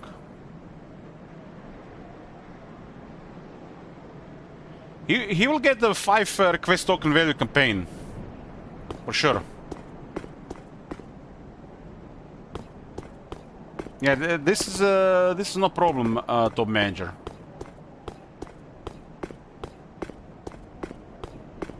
Like I said, these things are upon agreement.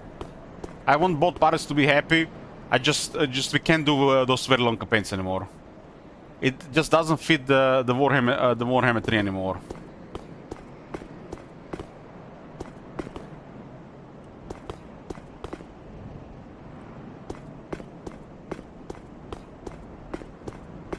Like the moment you increase potential, put the AI, put the mod and long objective, it's just super long. The world is just big. You're not supposed to be playing in such a scale with such potential. I think we are out of that library.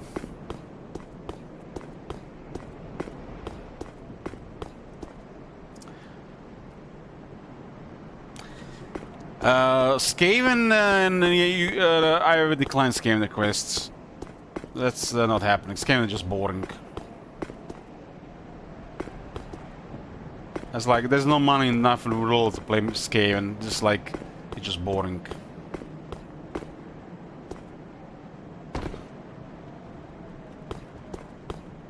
Skaven and Warhammer 3 are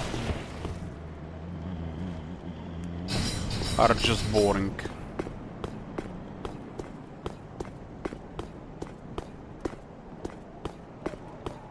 We can have some amazing stuff with setups.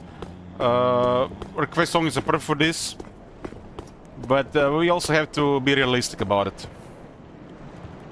With request tokens, you can see stuff on the stream that you usually can't see, right? I mean, you could like a couple of you guys have over 10 campaigns, over 10 request tokens, so you could request something ahead of time. This is power enough already, and you can modify something that campaign, like I don't know. You can like say Tomb Kings without any range units, and this is already unique enough. And I think people should be happy with that alone. We went a little bit overkill with the mods and the extended setups, and it makes for way too long campaigns.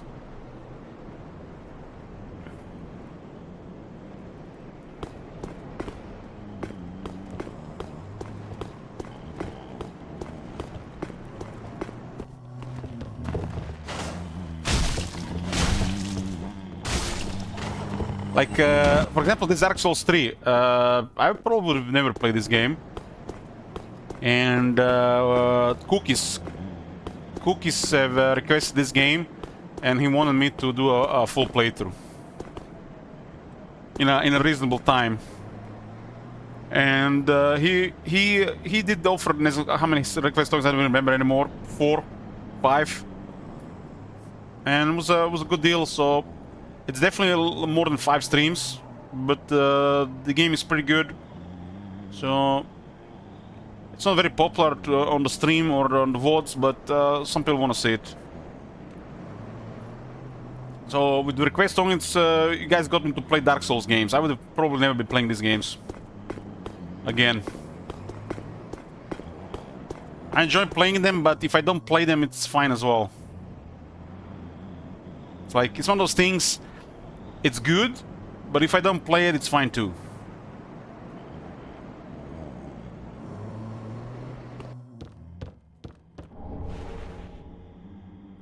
I like Dark Souls 3 more than Elden Ring.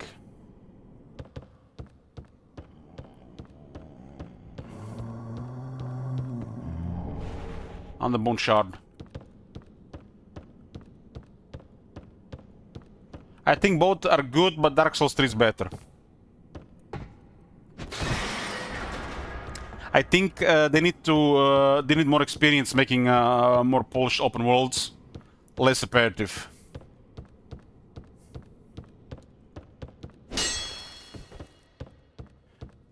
It definitely shows that it was like the first thing they did. They need more, definitely more polish and work. It's Elden Ring is amazing, but this is better.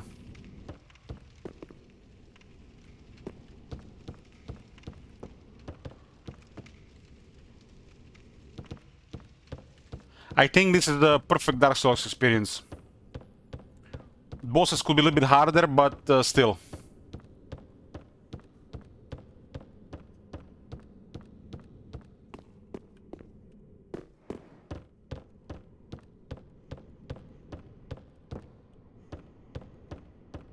That's just like myself.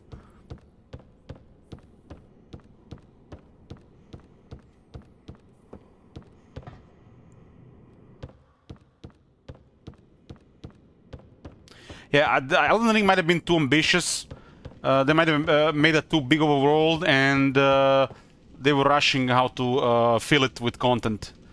And like, open world can be empty. It can be empty for most part, but as long as you create an illusion it's not empty, it's good. But there are parts of it that feel like it's like they just fill stuff there just for, you know, to be something there. It's just too big for what's supposed to be. I like the open world. I think they could learn from like Gothic and Reason games. As you create the environments, you make sure the environment makes sense, and it tells you the story what is there. Like, why is the environment there? Why would the player go there? And not repeating environments and making things just large enough just so you can just run with a horse. I knew the moment you had the horse to run around that there'll be huge parts of the game that are just like nothing there.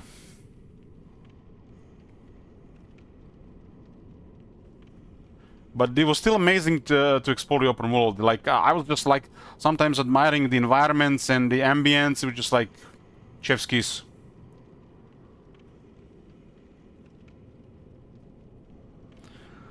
I think for this type of game they need to handcraft the entire world and not just like generate it and then just fill it with stuff.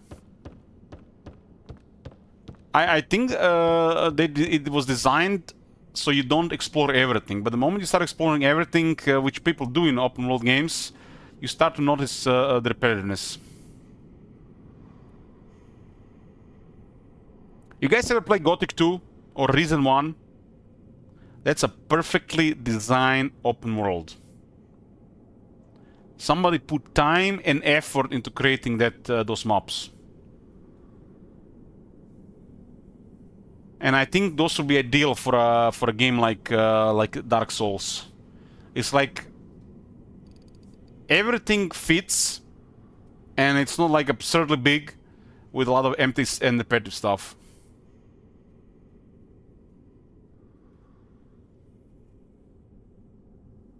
Basically, Straklon, imagine Elden Scrolls like Morrowind or Oblivion, except it's smaller and more polished.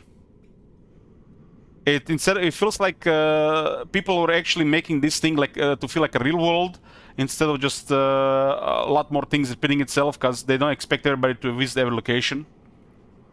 Like in game like Oblivion, it was designed in a way where you're not supposed to visit every location, but the moment you start visiting every location, it starts to repeat itself. Because they didn't really expect anybody to try to visit every location, right?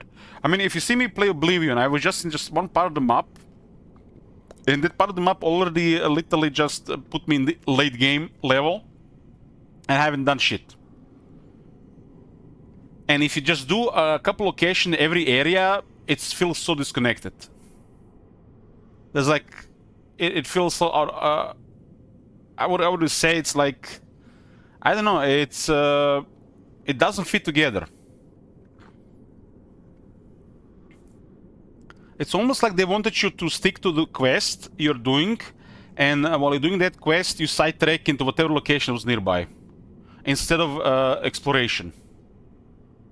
In Gothic, you explore, and you make a wrong turn, or you just get killed. You just get killed. Areas are level locked, like here. Like in Elden Ring, I have discovered Crucible Knight, and I was dying there for hours. I was not supposed to fight Crucible Knight there, but I discovered him, and I fought him, and I managed to kill him after a couple of hours. And in Gothic, if you discover something like this, you're just dead. You can't do anything. And I think people didn't like this. In Skyrim, the game will not even offer these things until you reach a certain level. You guys, anybody who played Gothic, you guys remember Black Trolls? Or moving through like an area during the night? Just dead. Or the swamp in Reason, that combat music starts playing, you know you're dead. You don't have armor, you're dead.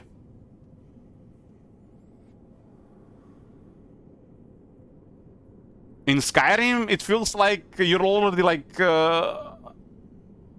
you're not even human the moment you start playing the game, you're just like supernatural.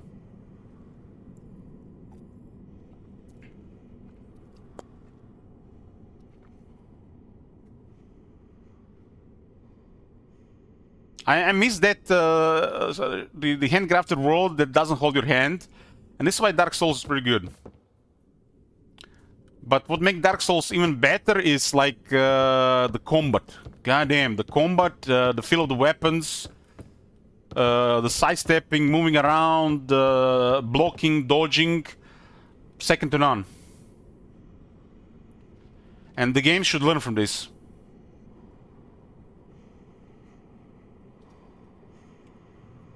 Like, there's no reason the weapon mechanics like this shouldn't be in an Elder Scrolls game.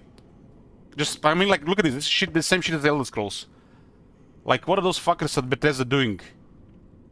Just lazy doing nothing year after year after year after year. Just copy this entire playstyle and put it in Elder Scrolls. All the much better game.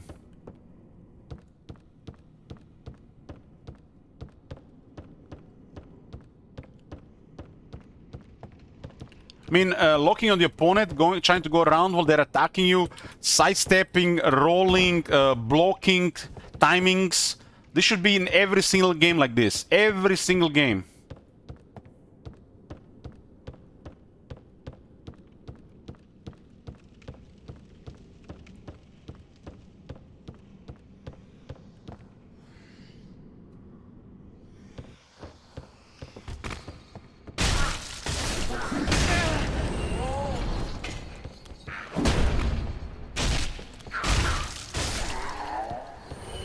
Another problem with a lot of games is the health, how health is taken. Like, player has very high health and very high, not very high damage, while the opponents have. I mean, it's like completely opposite in here. And you play this game, it should be the other way around. They should be able to kill you in a couple of hits, and you should kill them in a couple of hits, like here. Fuck difficulty settings. Just put one difficulty setting like Dark Souls, put some of these mechanics in there, and it's perfect.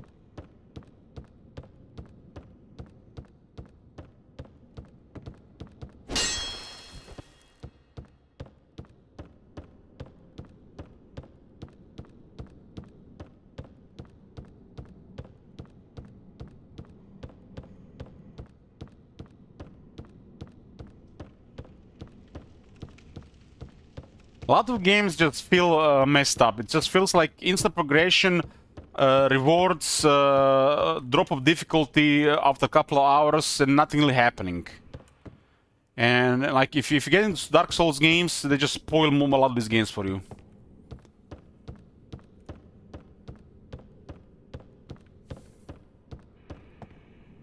Like this is not even a difficult game. This is what the normal difficulty should be in most games. But everybody just want it easy and rewarding, and then they wanna just pretend like, oh, I want to be challenging. I want my games challenging, but not too frustrating and not too grindy, because I don't like that. But it have to be challenging, but it has to still be easy, right? It's like, you know, Total War. How can something be challenging and rewarding if the opposite side of that is not frustration and failure? On one side has to be frustration and failure for the another side to be challenging, rewarding rewards, challenging, like a game that is actually rewarding to play.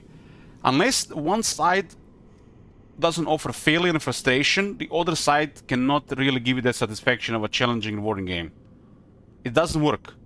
You cannot have a game without failure and frustration to ever be, you know, challenging and rewarding on the other side. It's like you have to have failure and frustration outcomes for the other side to give you that satisfaction.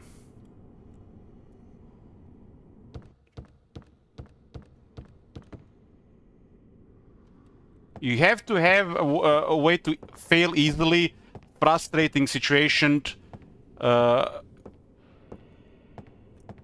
Otherwise, it's never gonna be feel satisfying. Maybe some people just will like it easy, you know, and then like don't want to die, they want to fail. Well, it's a different story. But you can be like those Total War players, you know. I want to have fun, you know, and then they just like learn the game, and like I don't want to have frustrating gameplay, grindy gameplay. I just want to be challenging. Like what? What the fuck are you even talking about? How can something be challenging if some of the outcomes are not frustrating? Just think about it. You have to overcome the challenge. You have to get better at the game, make better decisions, not stay in the tunnel like most of the players nowadays. You have to get out of the tunnel. See, go left and right, adapt, overcome these challenges. You can force one thing and get better at it, sure. But if you just force the same thing all over again and it's still failing, it's like some people do not get better at the game, and then they just sound like the game is just like stupid. Like they can't play the game. They just die too much or they get frustrated and they just quit. It's not a problem with the game. It's just like people live in the tunnel. Like Wood Elves got released in Warhammer 1. And everybody tried to play Wood Elves like any other faction at the time, and they were just failing miserably. 2 weeks later, everybody had knowledge of the universe because they were copying, you know, the people who were successful. And then I said, oh, it's easy, do that, do this. Yeah, everybody knew it.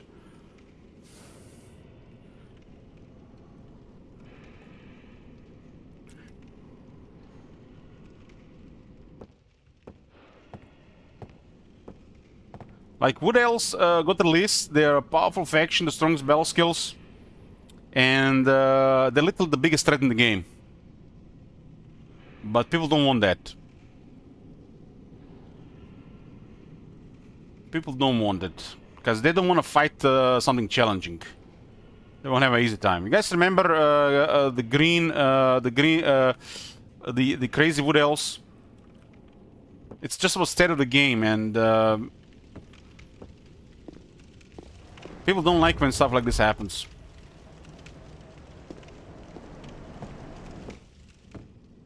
And then they complain, oh, I don't want the chaos every time. It's always the same.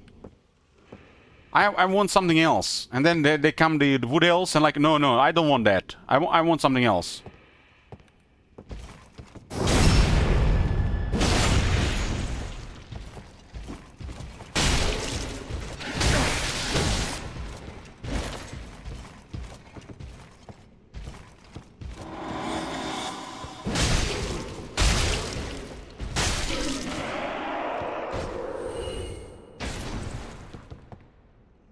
I've learned long ago that people in Total War don't want challenge, they just want an easy time.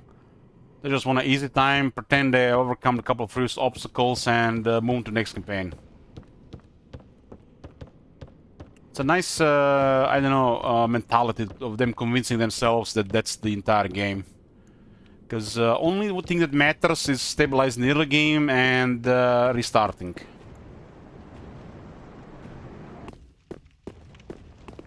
It used to be important back in Warhammer 1 and 2. That was actually hard, legendary. So at least you can understand it then. Now we have the entire world, people don't even bother doing a short victory, let alone long victory. It's like, what the fuck do they want? Warhammer 1 Legendary was very hard.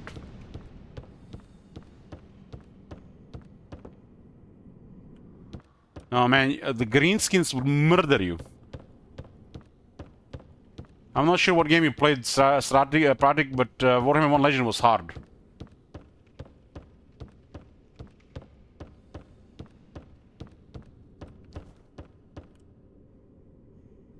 Maybe you were the crowd that was just abusing auto-resolve.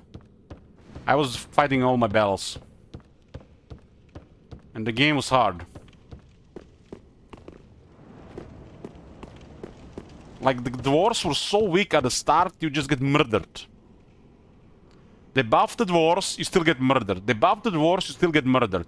Couple more buffs, thanks to multiplayer, dwarves could finally win against greenskins. You literally had to corner camp a lot of the battles with the dwarves just to survive.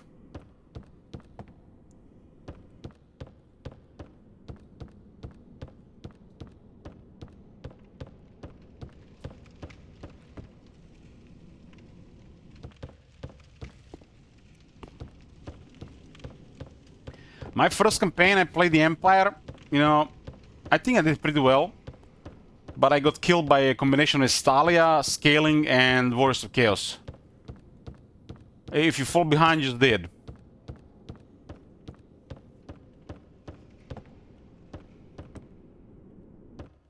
Second campaign, I was always successful.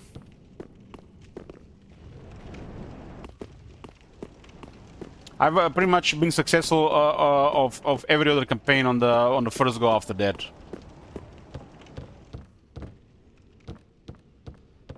Once I started using house rules, then the things got a little bit more difficult again.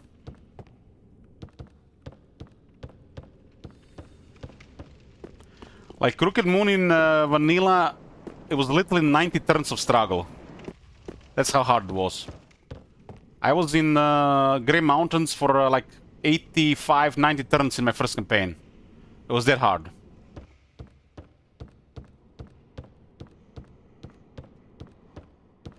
I don't know anybody other than me who done Crooked Moon the first go. But I'm the type of person that didn't quit, so I didn't restart like everybody else.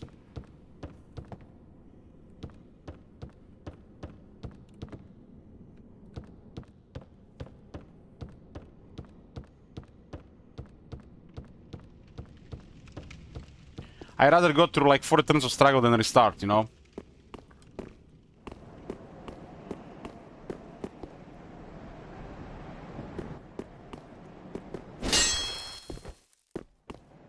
Once you start restarting, it's just easy to continue restarting. Like, and I like, what's the point?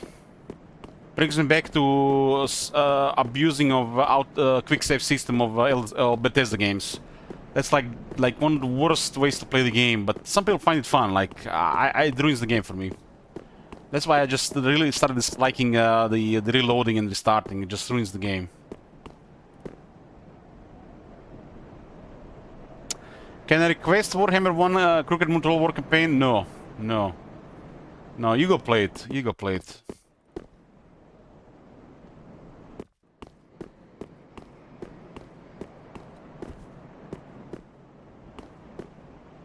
Warhammer 1 greenskins are hell.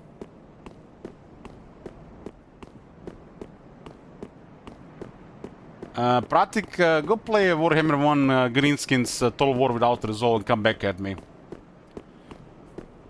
They have no replenishment.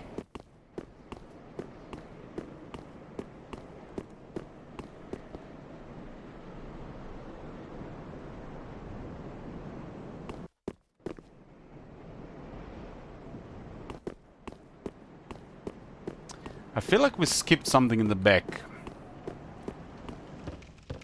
I think this is still the same area.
Even if you're gonna abuse auto-resolve, if you're like trying to cope legend strategies, a legend makes it look easy. It's not easy.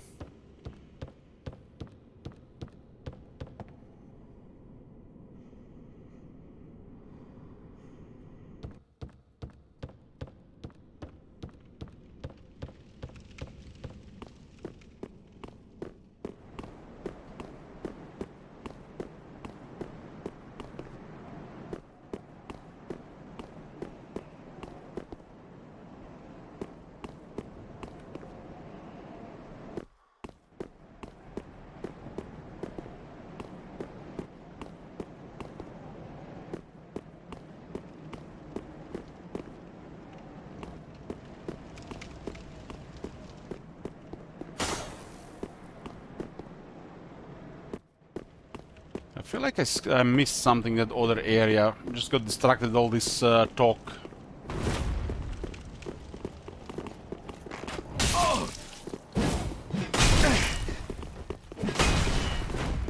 What is ninjas?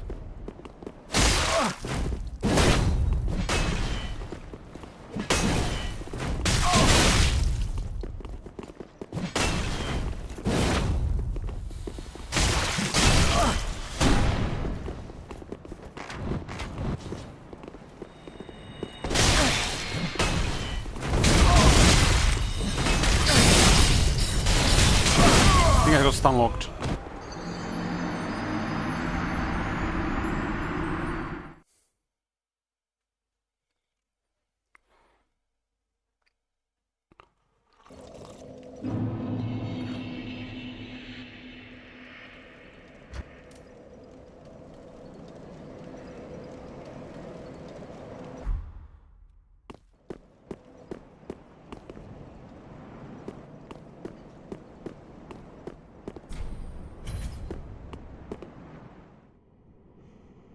At least I can see what I missed here.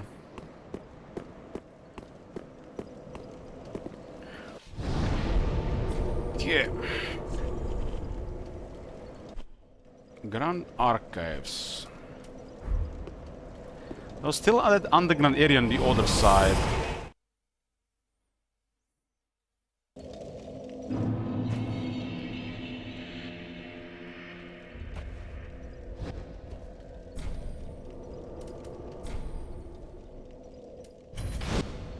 +7.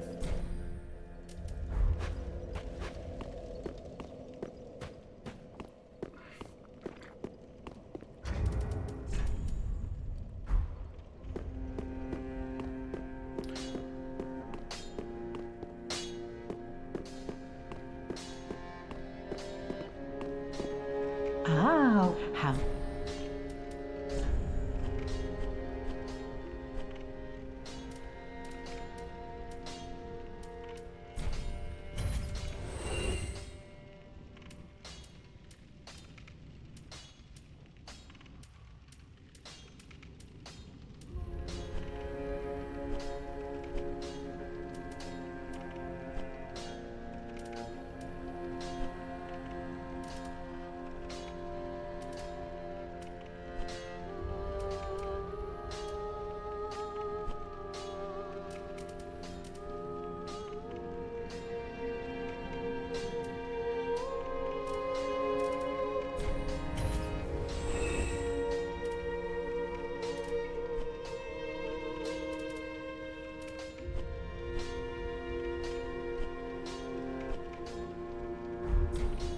Compassion 1. Be sure.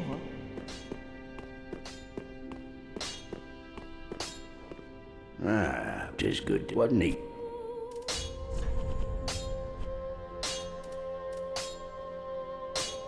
I can make my first +10 weapon. Prithee, be careful.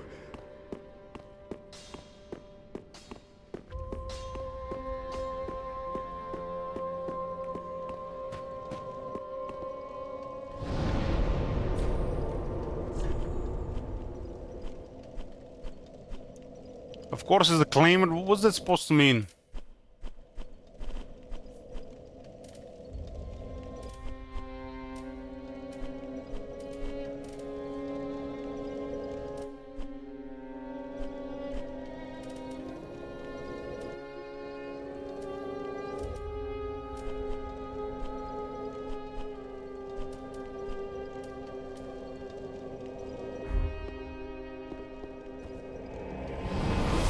He's shaming your weapon choice. Just a very good weapon. It's just like progression over the straight sword, over the long sword.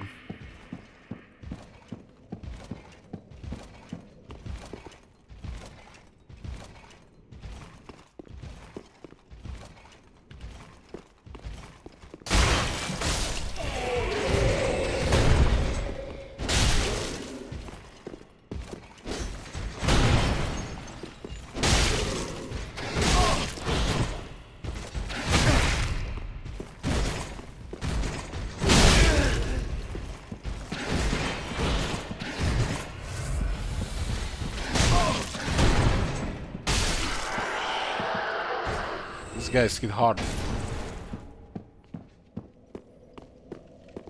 These guys hit hard.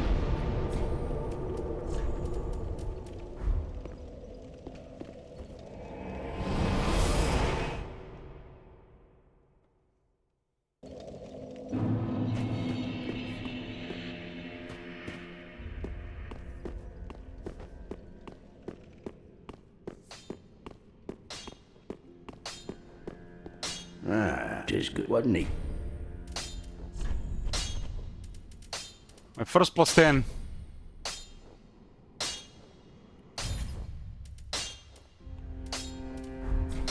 Prithee, be careful. It was an achievement as well to get this.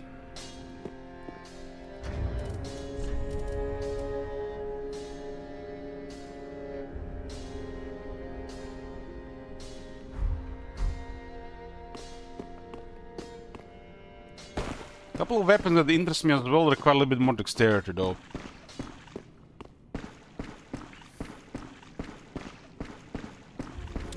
Shooting style, shooting. Oh, Champion of Ash, welcome back. Do you wish to hear a tale? You only have to ask. I want to use that executioner sword, but it didn't want to let me to make it heavy. So I ended up using Claymore. This is one of my first choice. It was the executioner blade. But I couldn't make it heavy for some reason.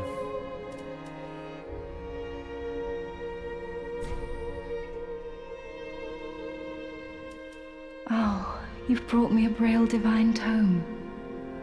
Now I can tell new tales of miracles. Tales of the greater miracles can be quite the epics. What fun we will have. Have a pleasant journey. I haven't got enough vitality for the other one. But it's an option.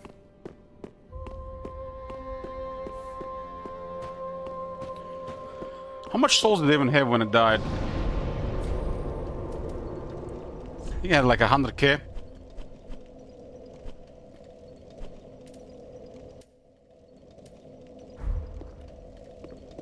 This beta was really confusing. We talked about everything but the game, so I kind of got lost.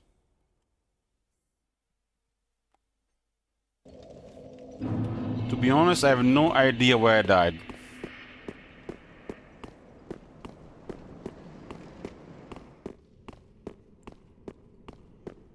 I think there's a shortcut here, though.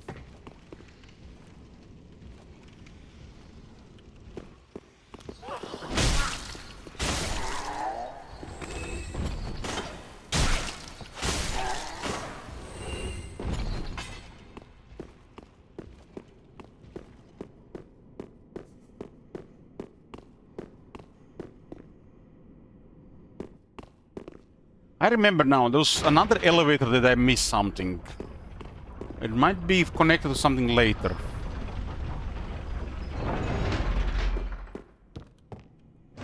What that phantom thingy was.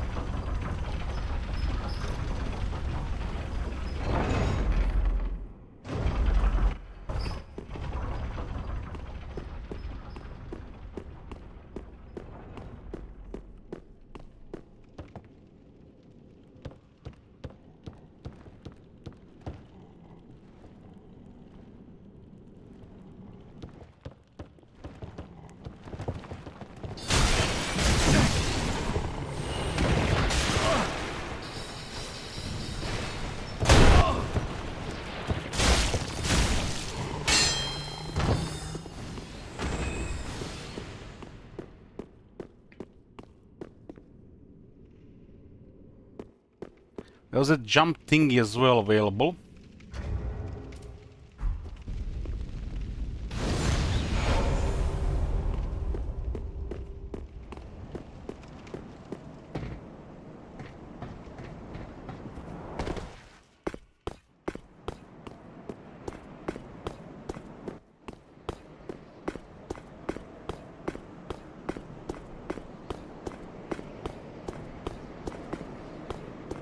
I remember now. There was another pet down here that I didn't go. And there's another thingy to pick up on the other side.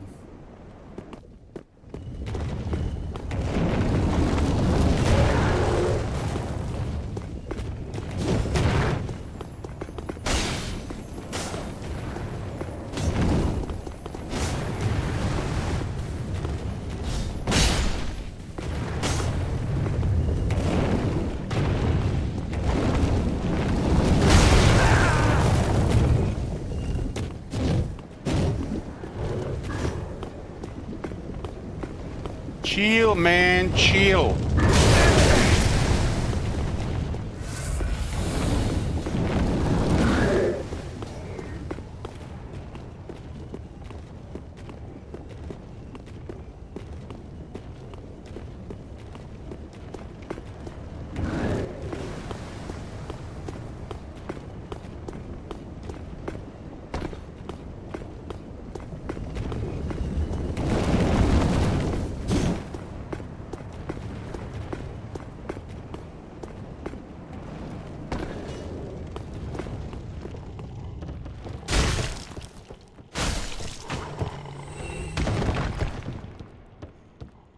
This was the pad here, I just forgot about it, okay. Okay, we got it, just got killed here. I don't know what was that, it's like I couldn't move. Maybe he, the start of his attack animation was disrupting me.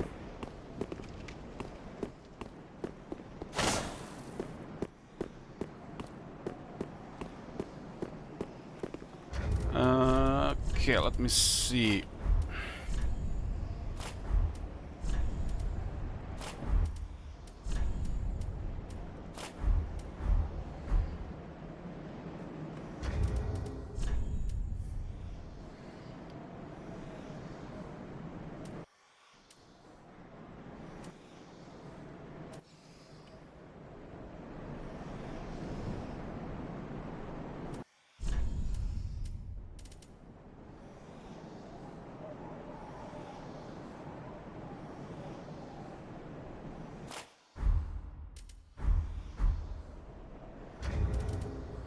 This is what happens, boys, when you eat every day at McDonald's for 3 weeks.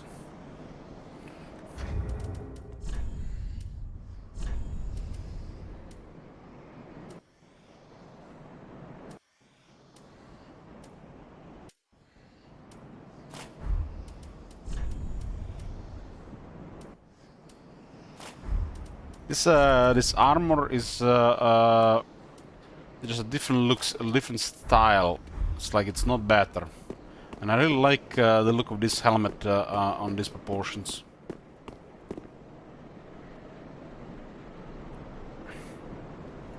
Like stat-wise, they're very similar. Just the other one requires more investment in stats that we don't need.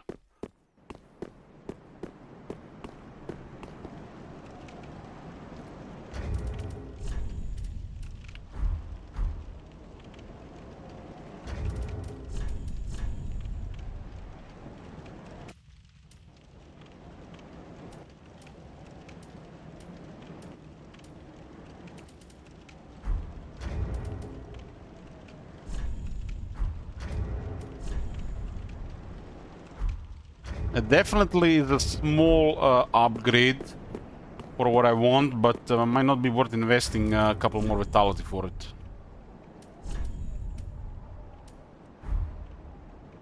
$50.67.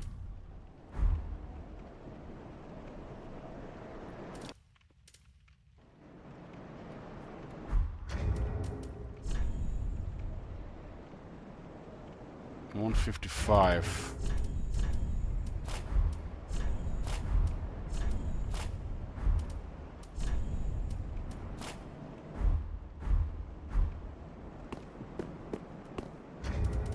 $99.6, top manager.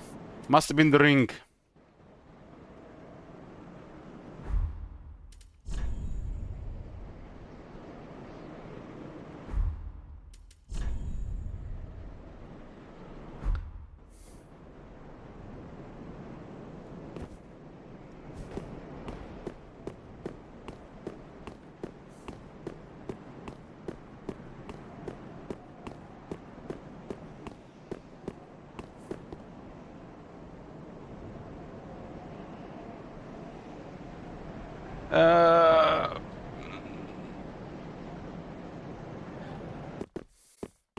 I'm not sure about right now, Strackland, but we can talk about it so at some point. Berbek. Berbek, boys.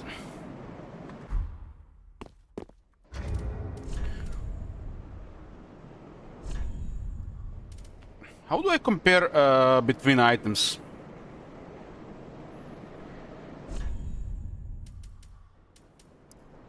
Uh-huh.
Like, this set has everything better but the helmet. For some reason the helmet is worse.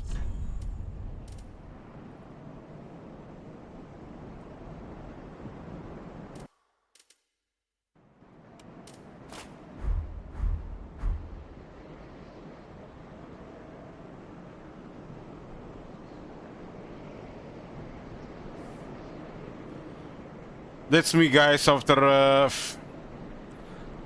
after doing 1 million steps, taking 2 months off, nearly breaking my toe and doing nothing for 3 months. Just drinking and streaming and sleeping.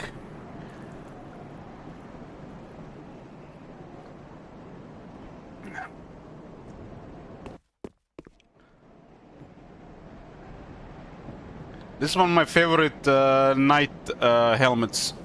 The helmets are really one of my favorite helmets. Poise at 52.22.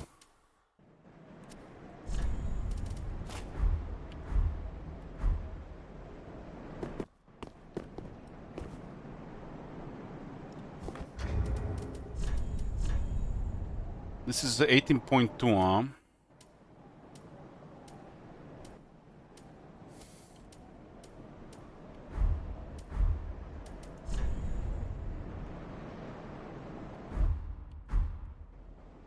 Is there a cap for this this type of property?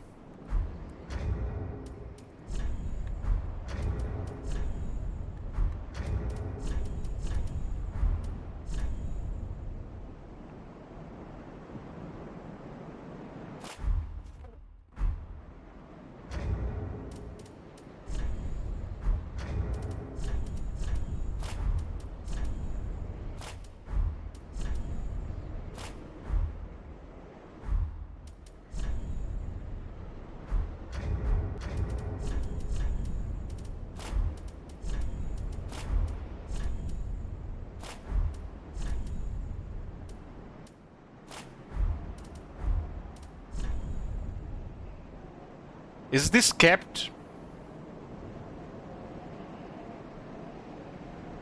There's no way they're both the same.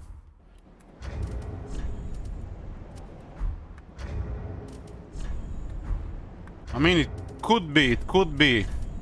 The sets are very similar.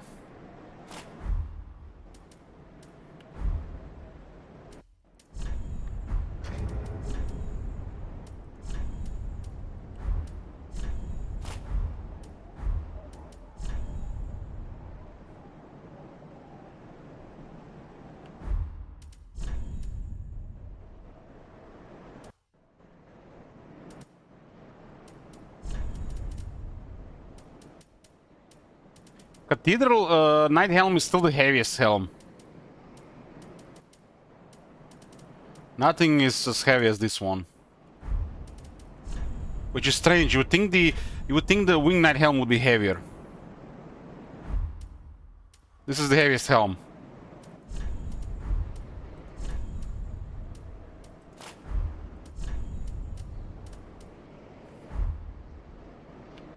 This is the heaviest gear I have.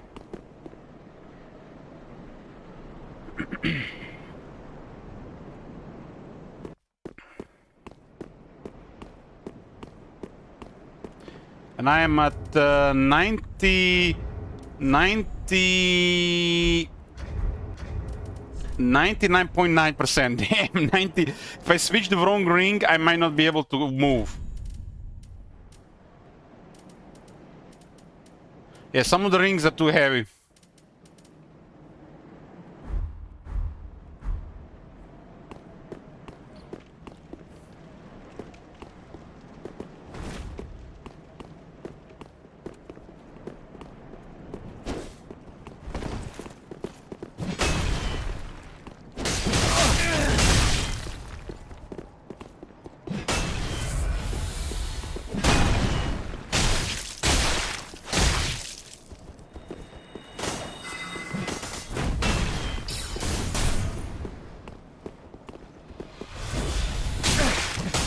This guy was almost dead.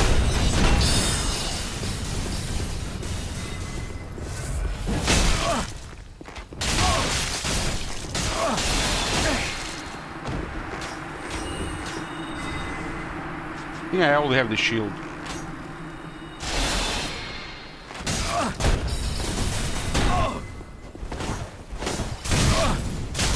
It looks like I can't really hit him like this.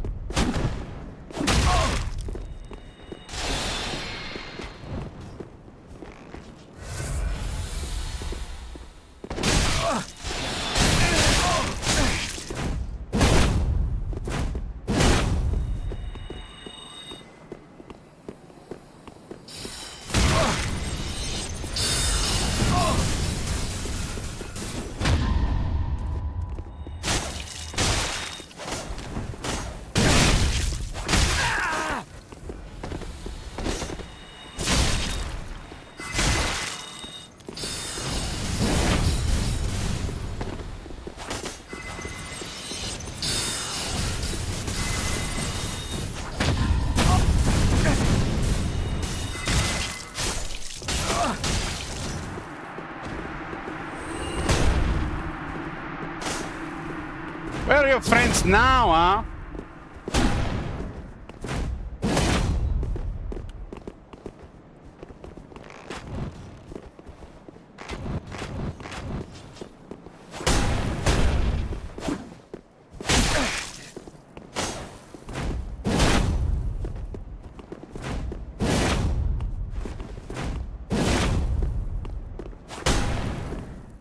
How the hell does he recover that face from my shield? Doesn't even get staggered. And I can't do anything while he's in the air. It's just like if I click something, nothing happens. It's his move.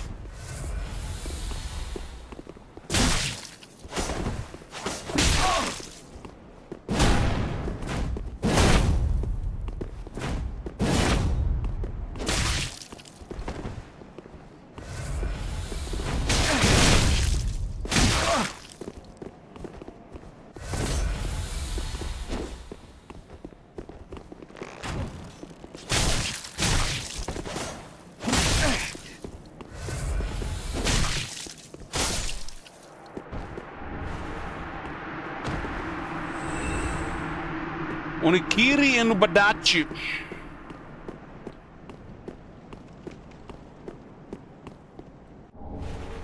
Another 10,000 souls here. What were these three fuckers here? Guarding something. They had some ninja moves.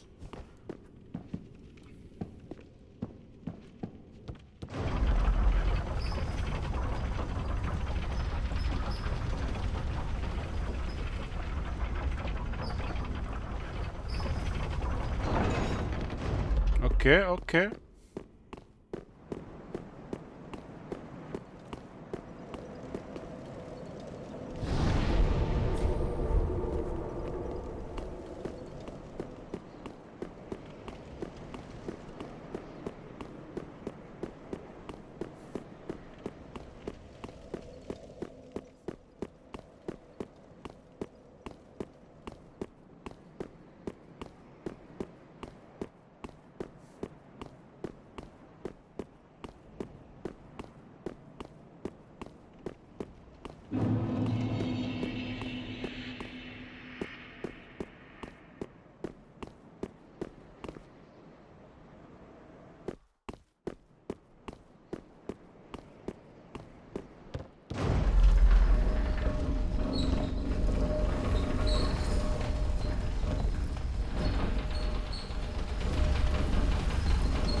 This might be leading to the next boss.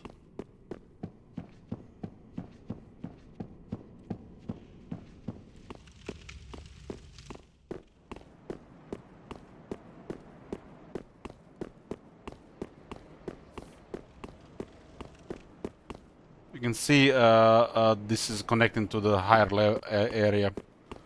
I'm guessing somebody's in top of the castle.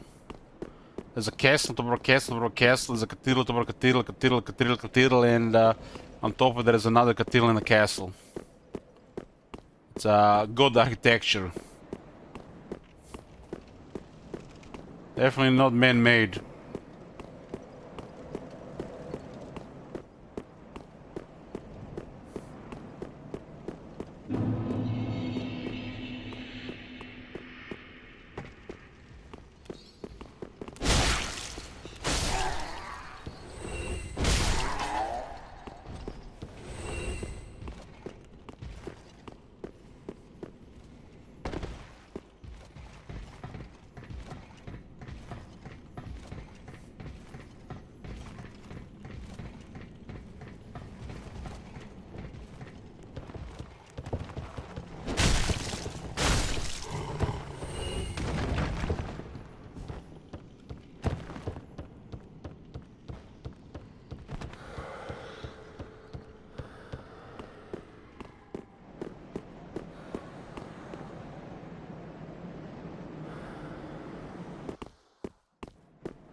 Asbir Bailey, thanks.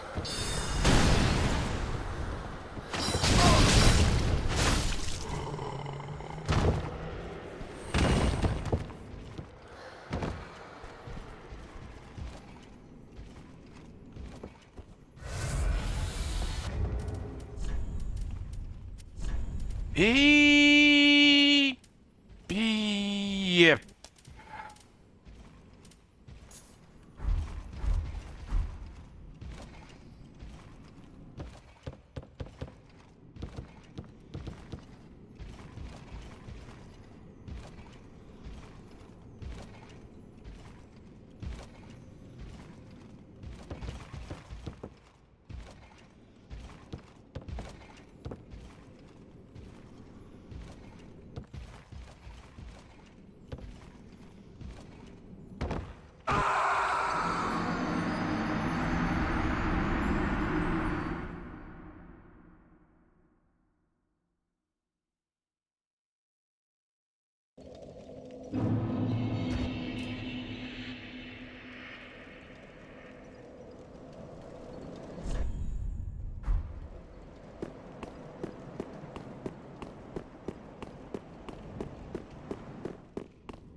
Can you double check to Major?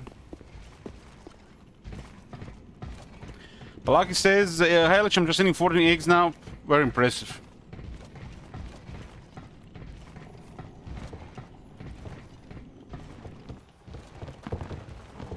Your body will thank you for the next couple of days.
Skyrim is a leftover from it's a leftover from the last back and forth.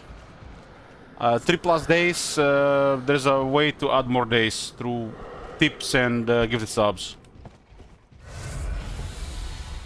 So we might just see 3 days, or who knows? Maybe we see 10 days.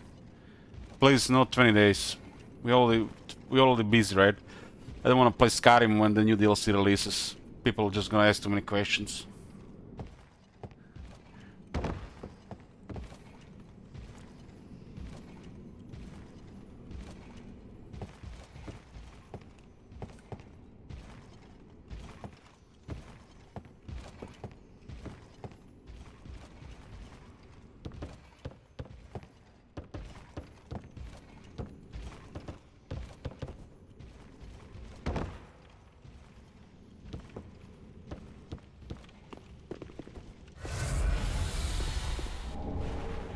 There's a repeating crossbow.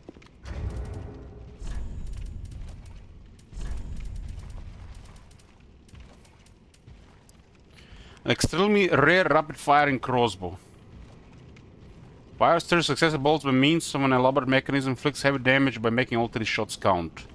Despite its use as a weapon, the crossbow is also a priceless work of art, and it bears resemblance to a musical instrument.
I'm trying to find a pet to that bug.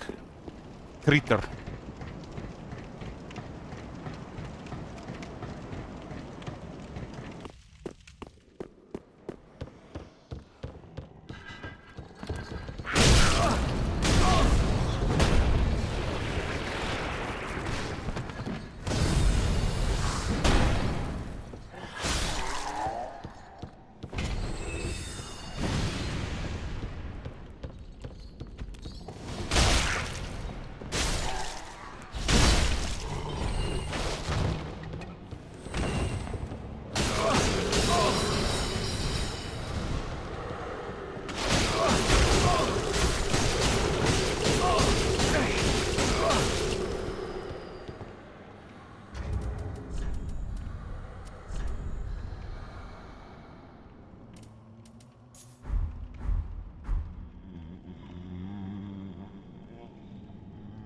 What is that guy moaning from?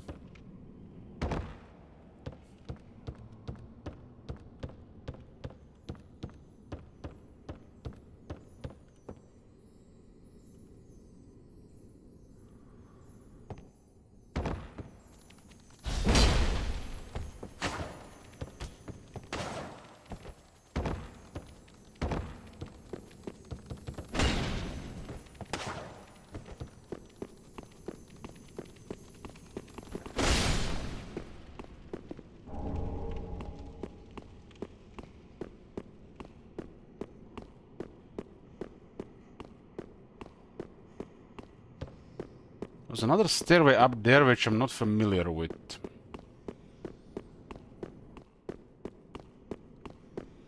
Maybe I just didn't look at it from up above. How many people get nervous when they have all the souls with them and they do stuff around? 218,000 souls. They're just like begging for a double death. I encountered like one situation where I couldn't recover my souls. And the game was like tempting to kill stuff on the way. It was that guy with dual swords. That guy just trying to get souls in his room and just begging for death.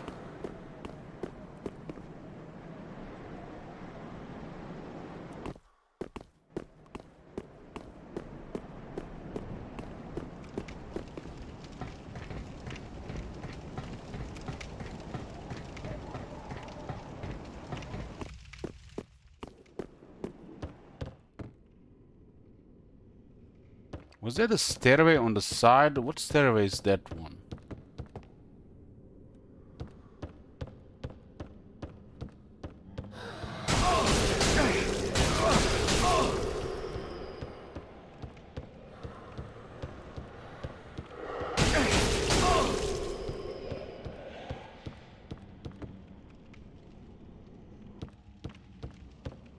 This one is suspicious.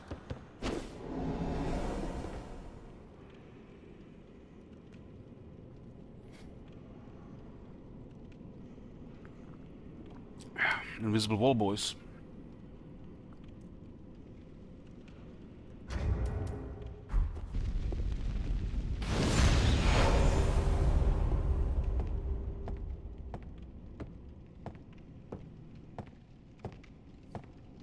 So on them agile knights. Will the books be helping him here?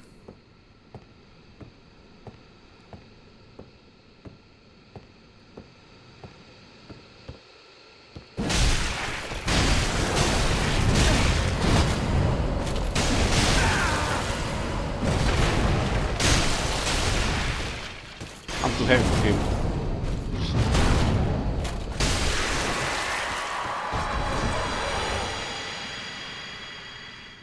Too heavy!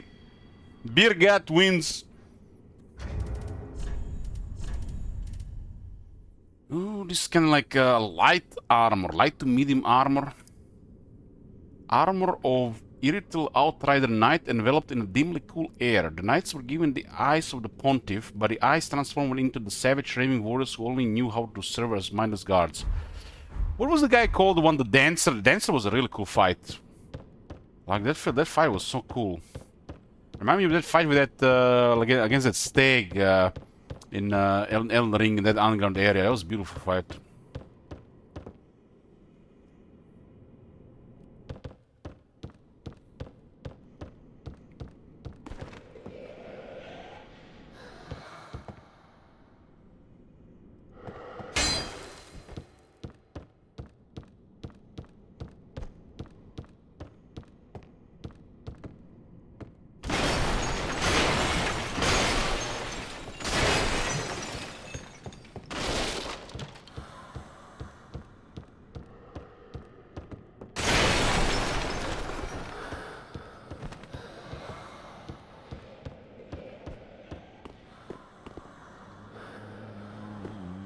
So this guy was moaning. I was right, someone was moaning here.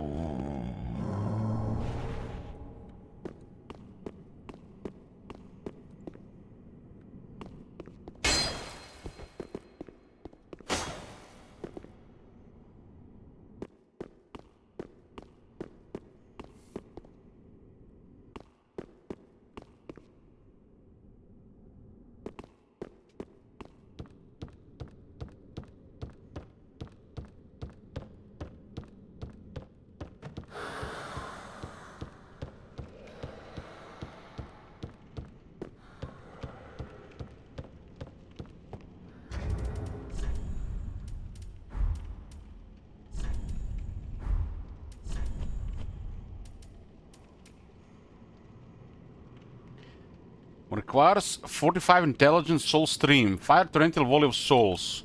Sorcery imparted by the first of the scholars when Lothric and the Grav Arcus were but young.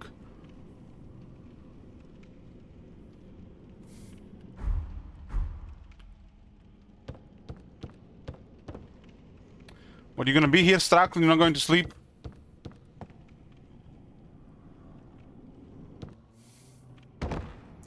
We're gonna meet Bloomcools together in the morning.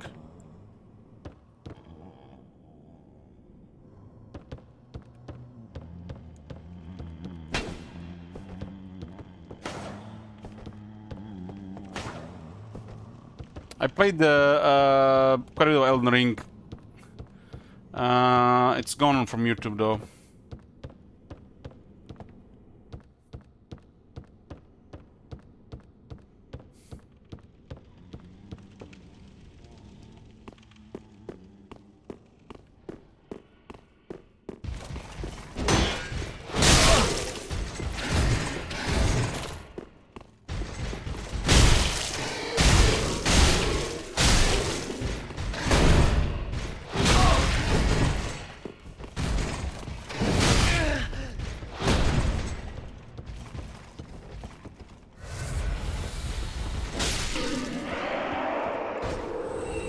I'm not gonna be playing Elden Ring. That game is just huge and too much time. It's not worth the time.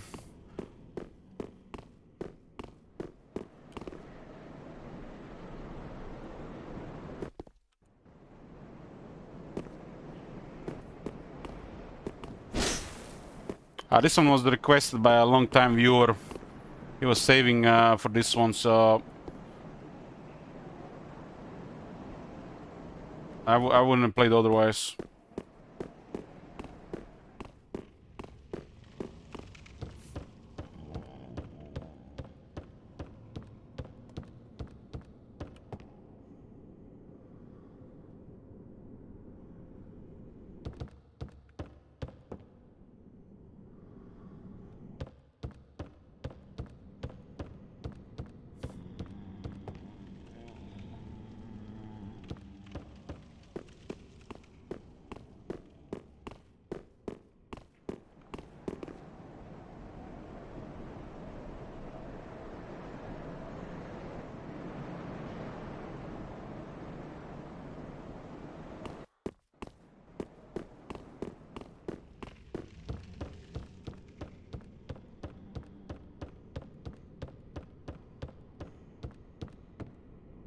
It's pretty awesome games, but it's completely totally different than Total War and some other stuff we play, so it doesn't really get too much views.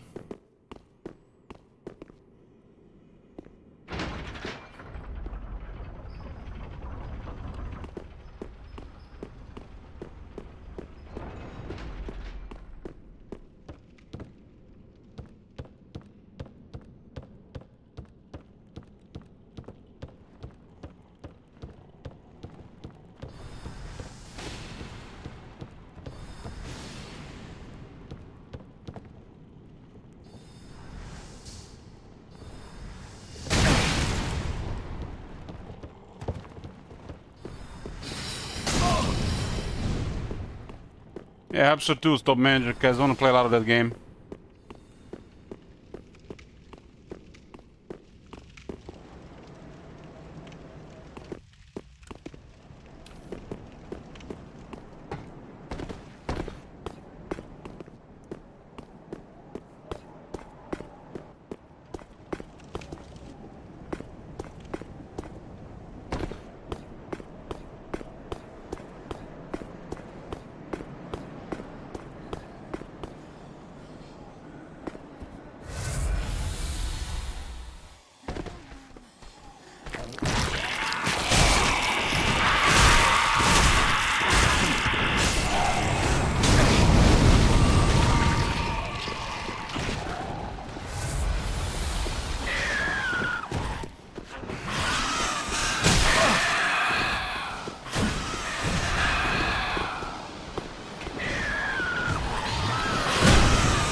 This thing's really nasty if you don't deal with some of them.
There it is.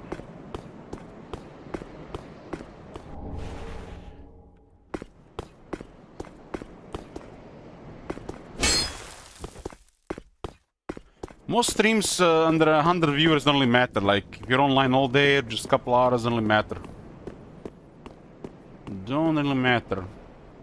Streams over 100 viewers start to matter a little. Like, any streams that get 200 viewers, good, whatever game it is. That's when the money starts rolling in. Streaming all day to 100 viewers, it's horrible.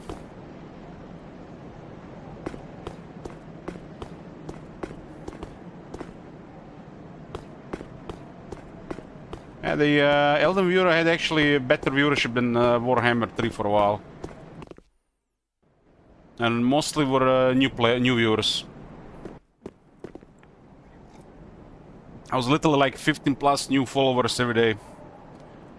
That's like unheard growth for this channel.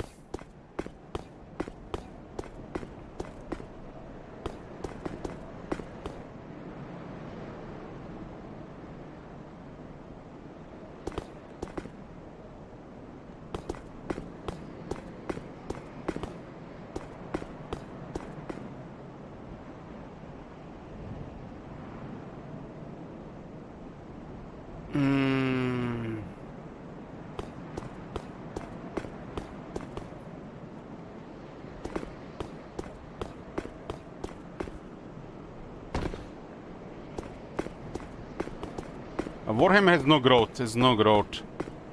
No growth. Everybody already knows everybody. Everybody has their opinions about content creators, how people play the game. So that train has sailed. Warhammer 2 to Warhammer 3 didn't change much. It's literally the identical crowd. It's like gotta pay the bills as well, not just play stuff, right?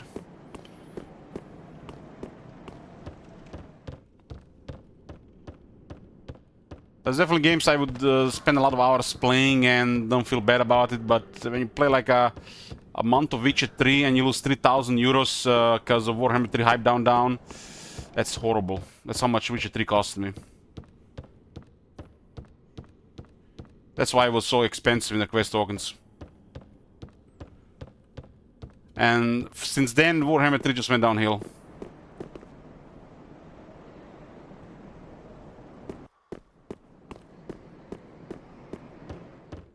I mean, we were comparing stuff. You know, a little bit sorry. You know, I knew this would. I accepted this. I knew this was gonna work like that. But at the time, I was making enough money that nowadays such money is like just I can dream of. I can dream of. Like the sellout streams are like nothing. Like last sellout stream, this sellout stream was basically like 1 month of income in those days. It was enough to cover everything and buy some stupid shit. Nowadays is literally just meeting ends.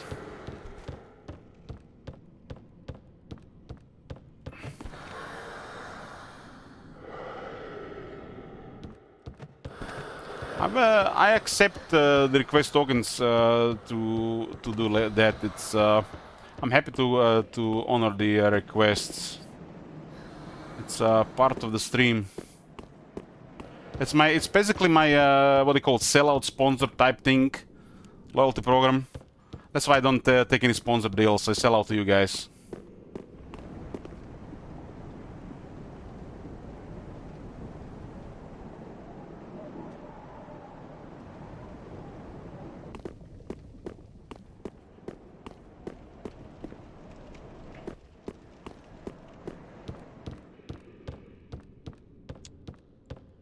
At the time, it was the biggest request yet. There was like 15 request tokens, 15, and request tokens were very available at the time.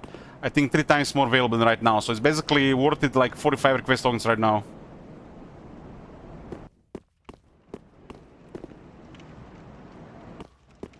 So it was different times.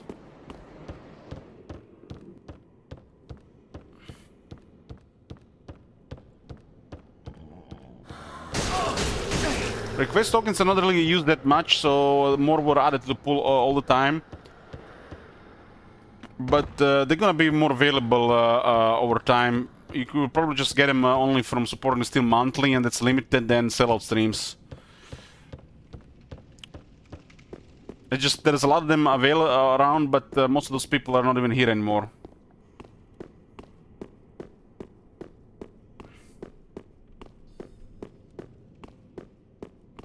I haven't seen some of these people in years. I mean, Shitty Wizard wasn't here for like 2 years, and he's like, he used to be like the top supporter of this channel. He literally helped this stream grow. One of the main people.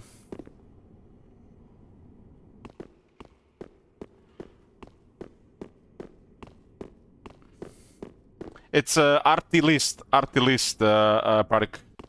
We made it more convenient.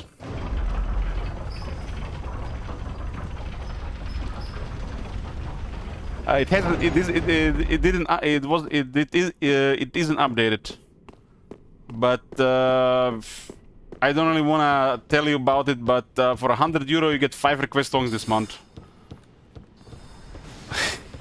It's like I already said it so many times. 5 sabotages get you 5 request tokens right now. This is never gonna be this cheap again. This is like once in like... This is like the last time it's gonna be this low.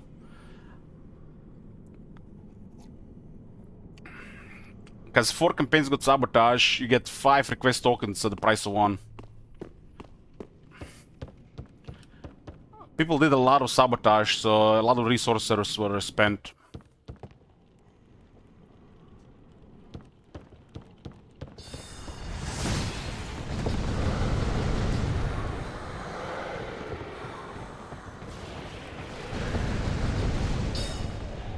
So basically, Straklon, this month you tipped 300,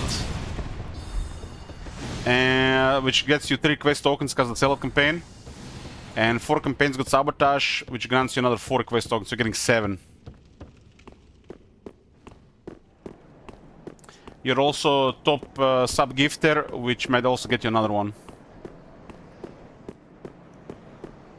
So you might get 8.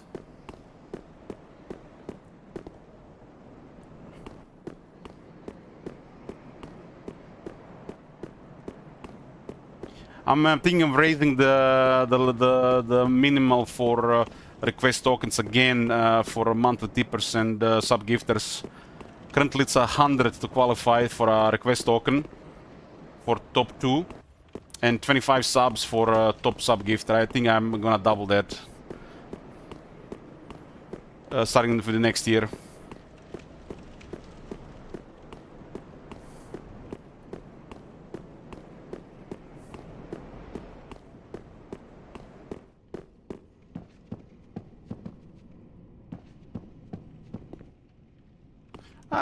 No, I don't like the expiration date. I don't like because sometimes you can do request tokens for other stuff as well. It's kind of like a currency here to influence the program. Okay, this is where we're here on the top. This looks like it's leading to something.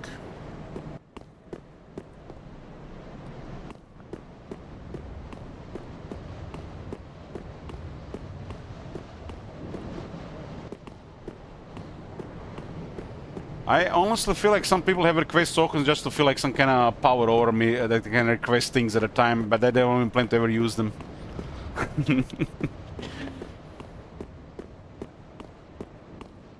I think that the person who spent the most request tokens was Dear Bro.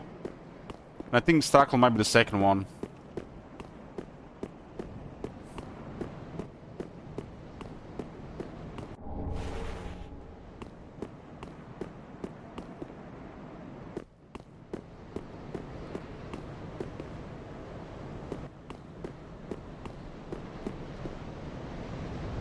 This looks like the end times here.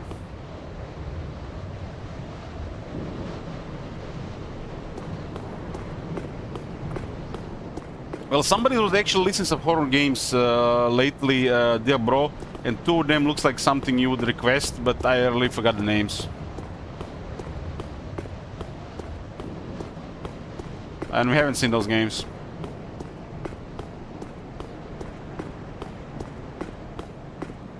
They were actually both really cheap as well. Who requested Lost Luminosity? That was like one of the spookiest games we played. That game was scary.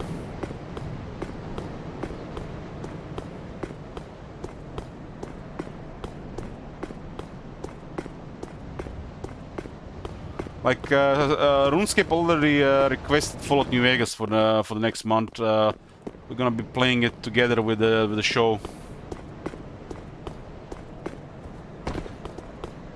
Yeah, Lost Luminosity Twitch plus we haven't seen it. It was really scary. As a full playthrough, it's not even that long.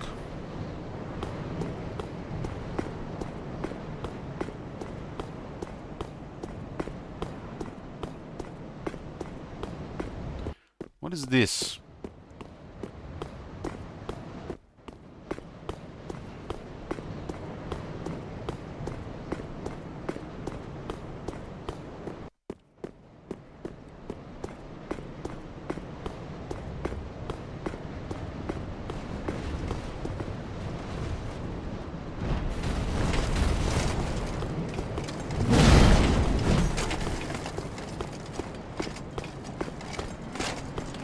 Golden armor, huh?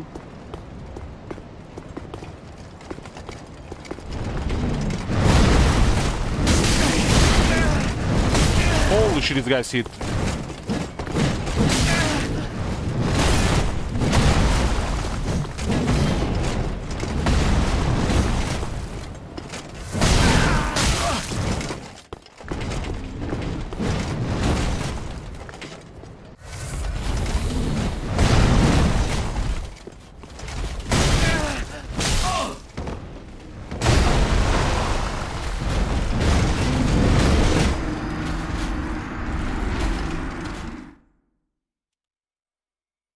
Two of them pretty spooky.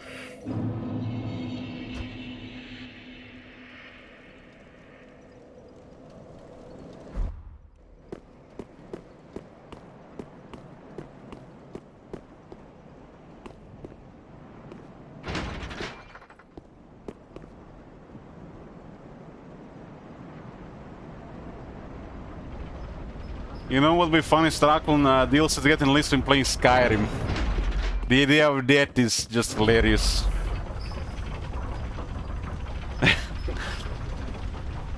Preferably alchemy.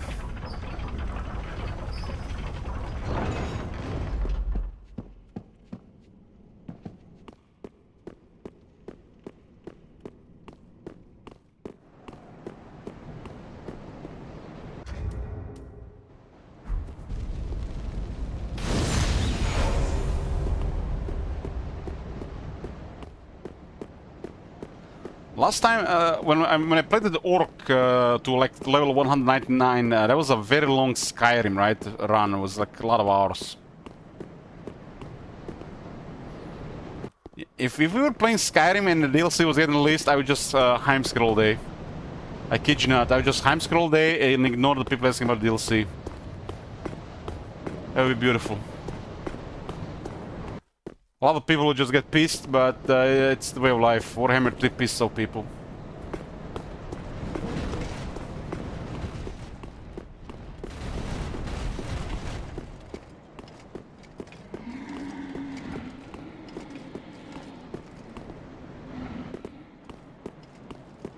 I don't think you guys can get that many days though. That would be like a serious group effort. But if people add more days, that's worth it for me. We keep playing. We'll make it more realistic than the usual extra days. Like half, like 3% lower than what was for Factorio.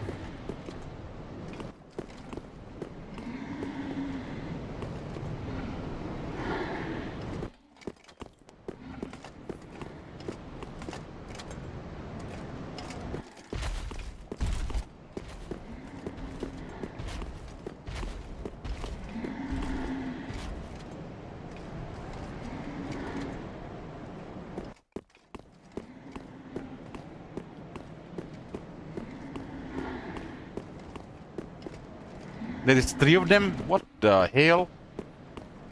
I knew there was something spooky up here.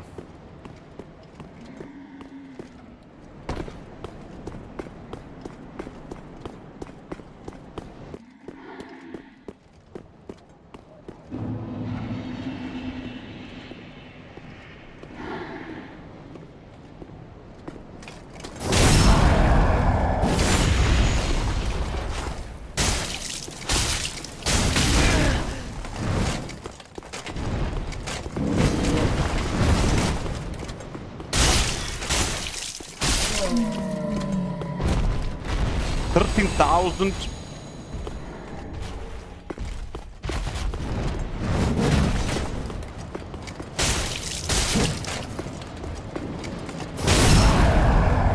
Where's your friend now, huh?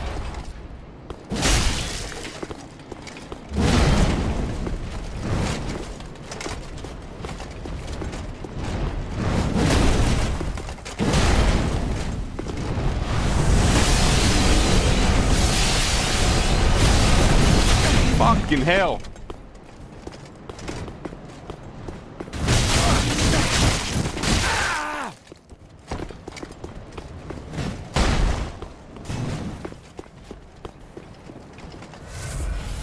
These guys, man.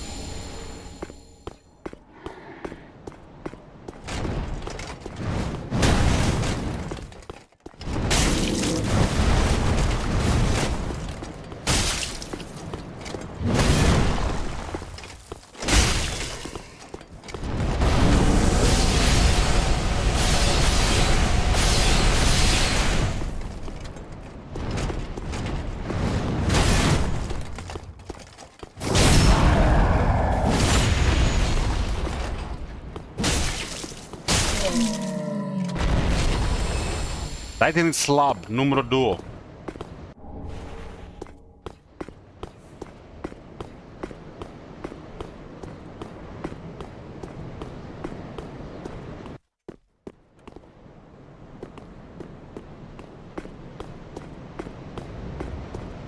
This looks like the top of this this place. Like okay, several pets here, but I don't think there's anything around.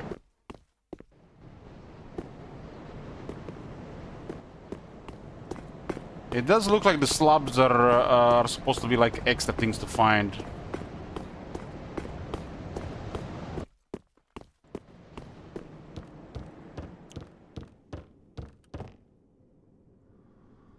Oh, fuck me.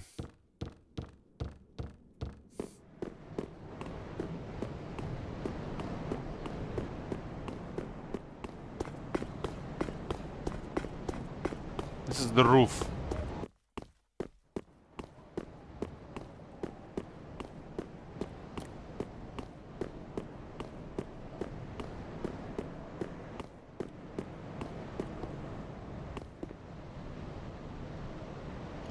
I think the final boss is there.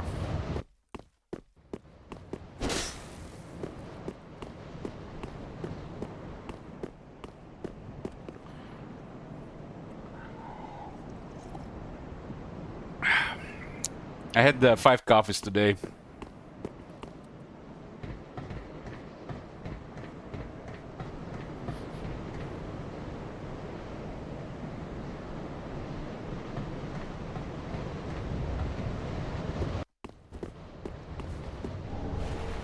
Hunter's Ring.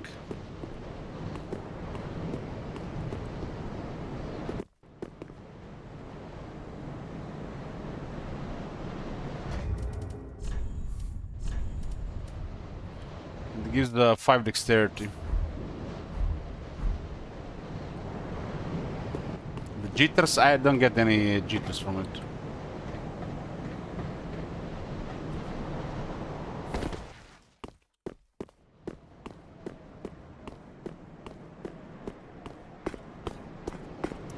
It's a good balance with alcohol.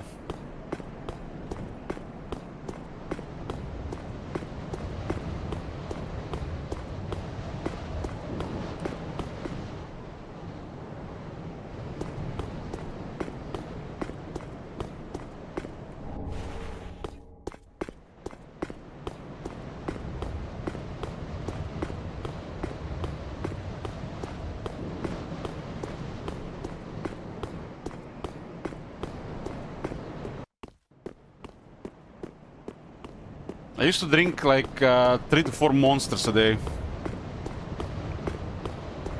On top of like 3 coffees.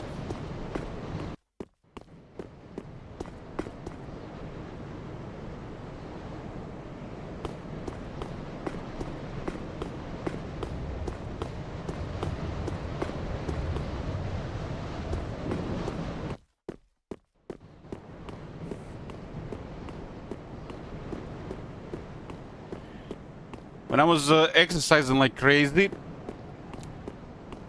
I was on like 1+ gram of caffeine. At the end of the day,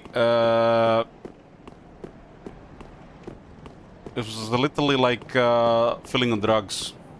Probably what close to what feeling on drug is. You will get like such a red feeling, red face, warm feeling in the face. And you just sleep like a baby.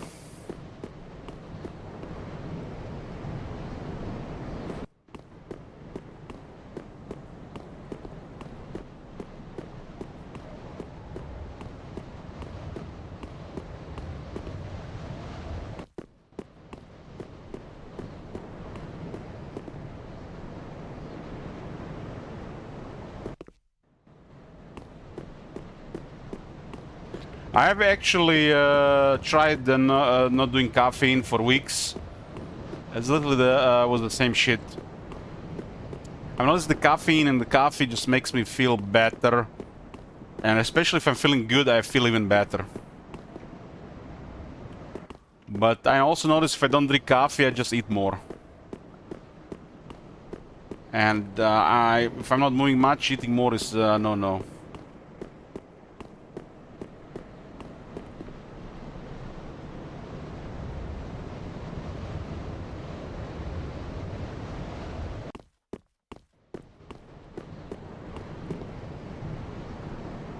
I only drink black coffee.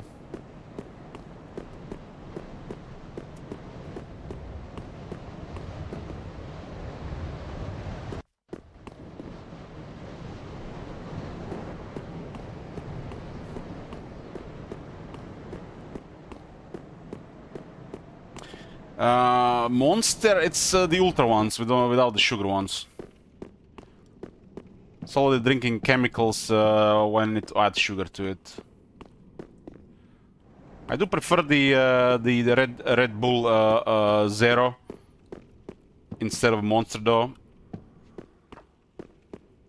But Monster you get like double for the same amount of money. It's the only thing going for Monster. Red Bull's better.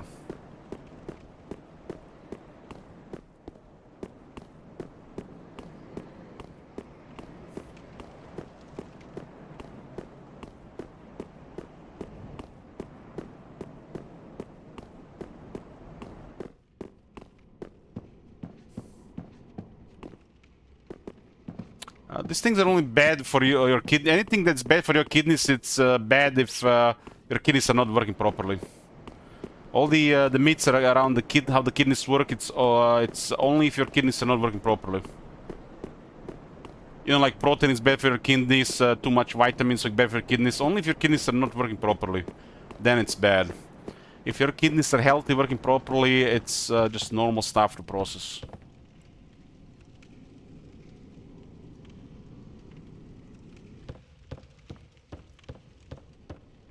Whenever they say something is bad for the kidneys, it's bad for the people who have sick kidneys. Usually people who have been chronically have chronic diabetes. They have literally damaged kidneys and heart. So it's bad for them.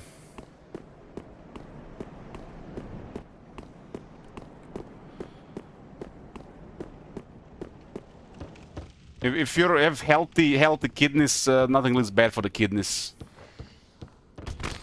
Except maybe the hydration. And then that's always bad.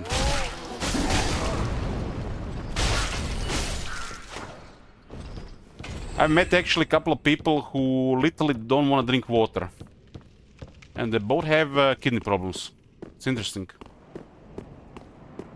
They just can't drink water. They just have to drink like some kind of flavored stuff. One of those pills put in water to make like taste like juice or cola or any juices. They can't drink water. And they both have kidney issues, which is interesting. So if you don't drink enough water, that's bad for you, bad for the kidneys. Everything else, if your kidneys have enough fluid going through them and they're healthy, nothing to worry about this shit. Be back.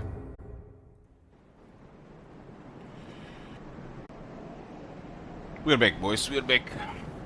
I mean, for example, take alcohol. Everybody knows alcohol is bad for you. Everybody knows, like, let's not denying that. Excessive alcohol, that's really bad for you. Chronically, it's a sure way to get cancer in later life. But refined carbs, eating cookies, desserts almost once, twice a day, no big deal, right? I think from everything I studied in the recent years, all the information I absorbed, learned, the thing that damages the kidneys the most is the excessive refined carbs.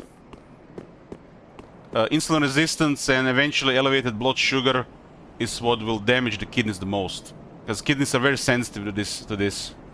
And this chronically is going to be the #1 cause of kidney problems.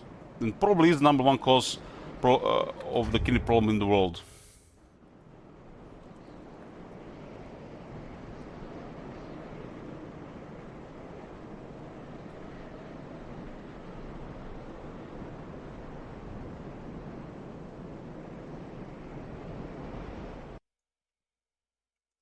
I just googled it. Google says the main causes of kidney issues are diabetes and high blood pressure. What is diabetes? Excessive consumption of refined sugar chronically, leading to a broken metabolism, which over probably course of 15 to 20 years literally cause massive damage to your blood vessels. And kidneys are very sensitive to this. High blood pressure, main cause of high blood pressure is low activity. The main way to increase blood pressure if you're not moving much. There's not much, many ways to pump blood below the knees. So if you don't move enough physical activity, your heart has struggle and increases the blood pressure. So inactivity increases blood pressure. Combine that with bad diet and it's combo wombo of kidney problems. If you have enough muscle mass, refined carbs might be fine. Will not break metabolism as fast. But chronically, if you eat too much, everybody's gonna have this problem because everybody's get old eventually.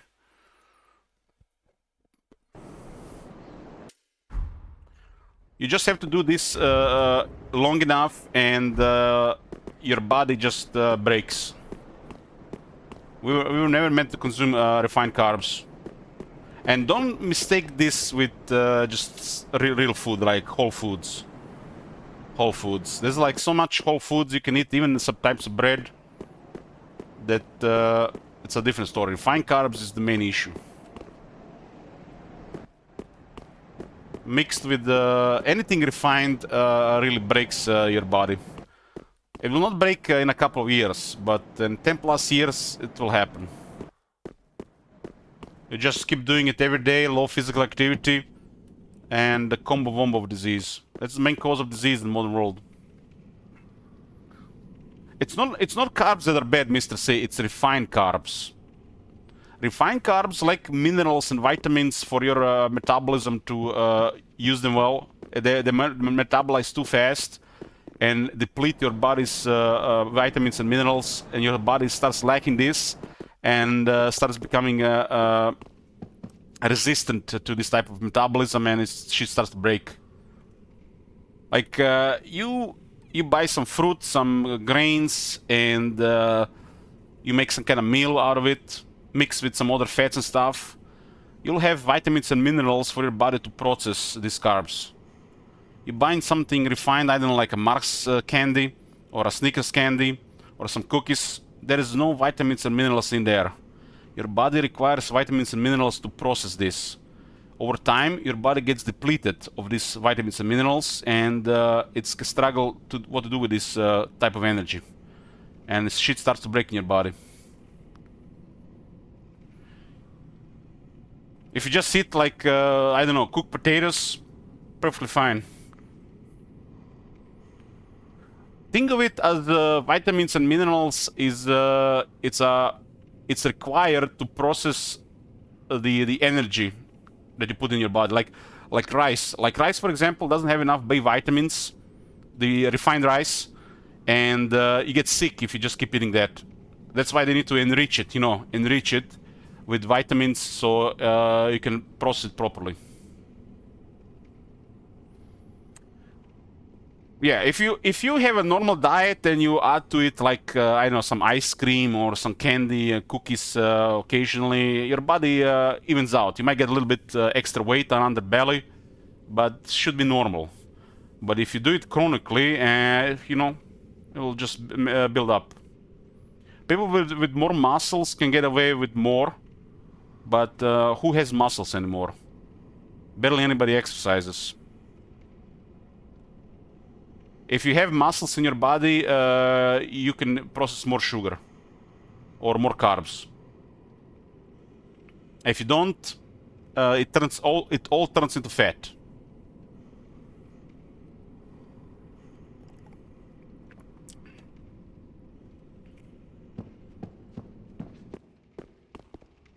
So this is why, after everything I learned, the RDS for vitamins and minerals, complete nonsense. Complete nonsense. If you eat what they recommend you, maybe, and that's a maybe. Complete nonsense. That's probably one of those delusions inside a delusion. And that's people think like, oh, I'm gonna get vitamins and minerals, yeah, I'm gonna be good. It's like, it's a placebo effect, like, just for they sell you crap. It's a complete nonsense.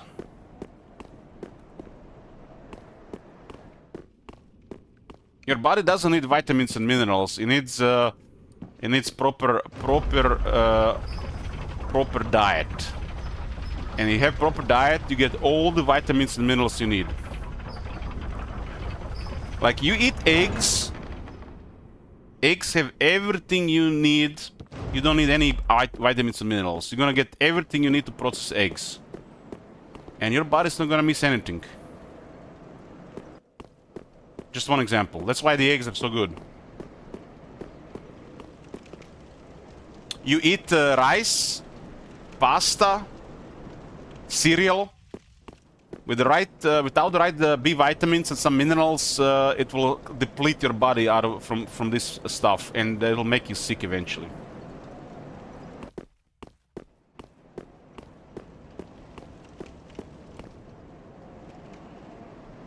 There's only two things missing in eggs. It's vitamin C and calcium.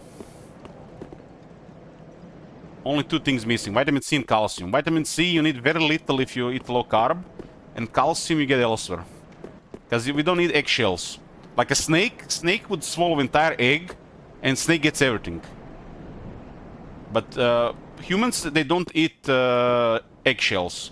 So you don't get calcium.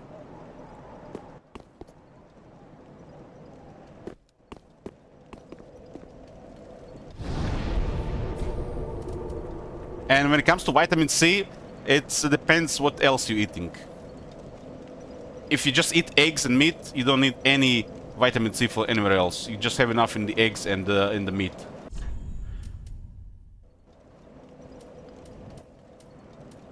If you're eating lots of carbs, you need lots of vitamin C. If you don't eat any carbs, you'll eat next to nothing. Like the food you eat will have enough vitamin C for you.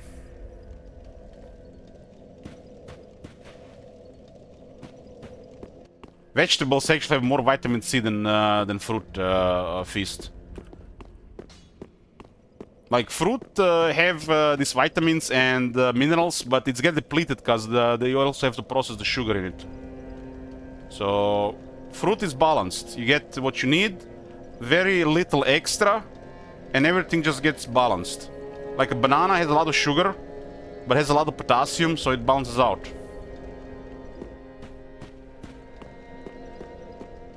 If you just think you're eating banana and that potassium is gonna fill your body for a potassium deficiency, no, you need that potassium to process the sugar and stuff. You gotta eat like a lot of extra bananas. One banana is just like it's probably one of the worst ways to get potassium. Just eat pork. Pork better to get potassium.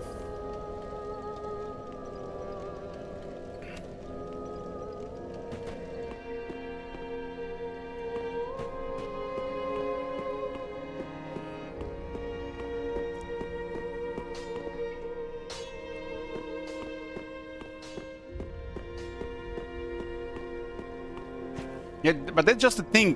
These minerals and vitamins in this food are there for a reason, because it will be required to metabolize these foods. Very little stays on the side. You'll not lack any of it. But if you eat like refined stuff, fast food, all those foods don't have any of this.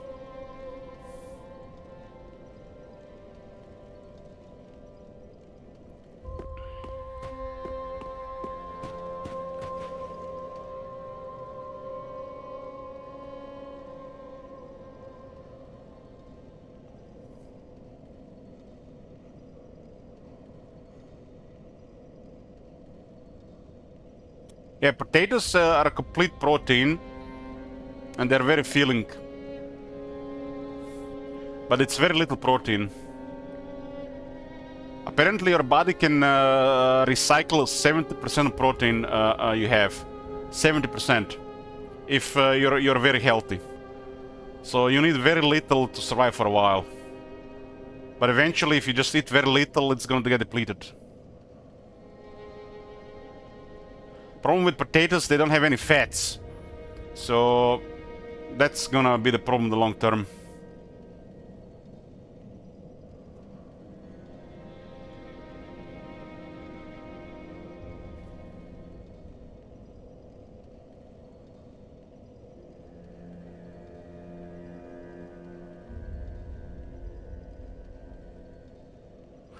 When I eat food cooked at home, I don't gain any weight. Nothing. And I can overeat. But when I eat outside, anything, literally, you know, healthy, good food, I always gain weight. Always. First things, you don't know what they put in the food. Second, it's usually seed oils. And third, it's easy to overeat because it's made to be tasty. It's made to be tasty, so you can easily overeat.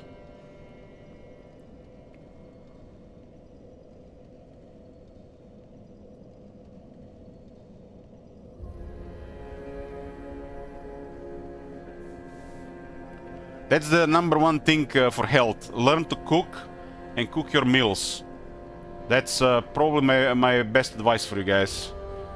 If you want to be healthy and you want to be eating proper food, learn to cook and cook your own meals. Like I like a lot of the food that I eat to be eggs and like sardines, because it's so easy. Just like it's so fast, easy to make, and it's complete food.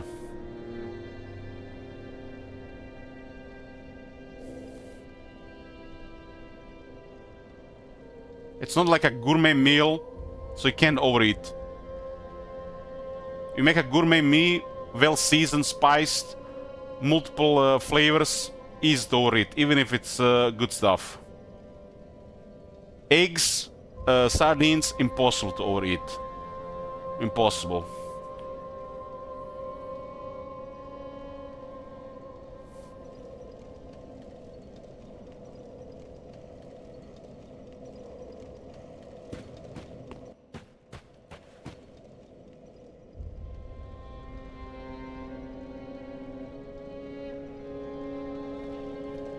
Okay, boys, we have two locations here. Two locations. I had the Estus Shard.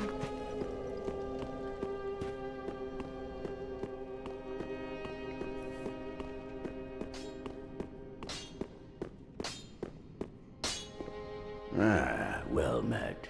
'Tis good to see ye in good health. What neat.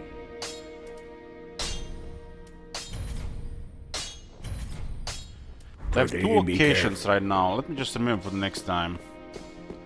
Two locations, one on the roof as well. First location is that I haven't been. I probably want to go that first.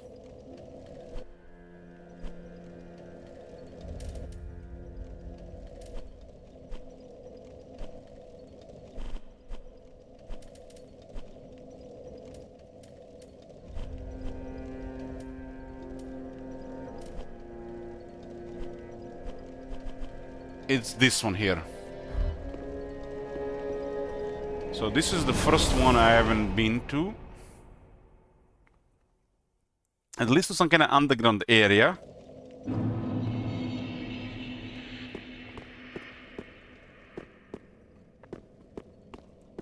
This thing here. So I have this to explore. I think I want to do that next. I just have to realize I kind of got lost in those archives today. We got some sidetracked as well. And there's one in the Grand Archives. Was there another pet here? It went down and it led us to this, I think. Okay, I think that's it.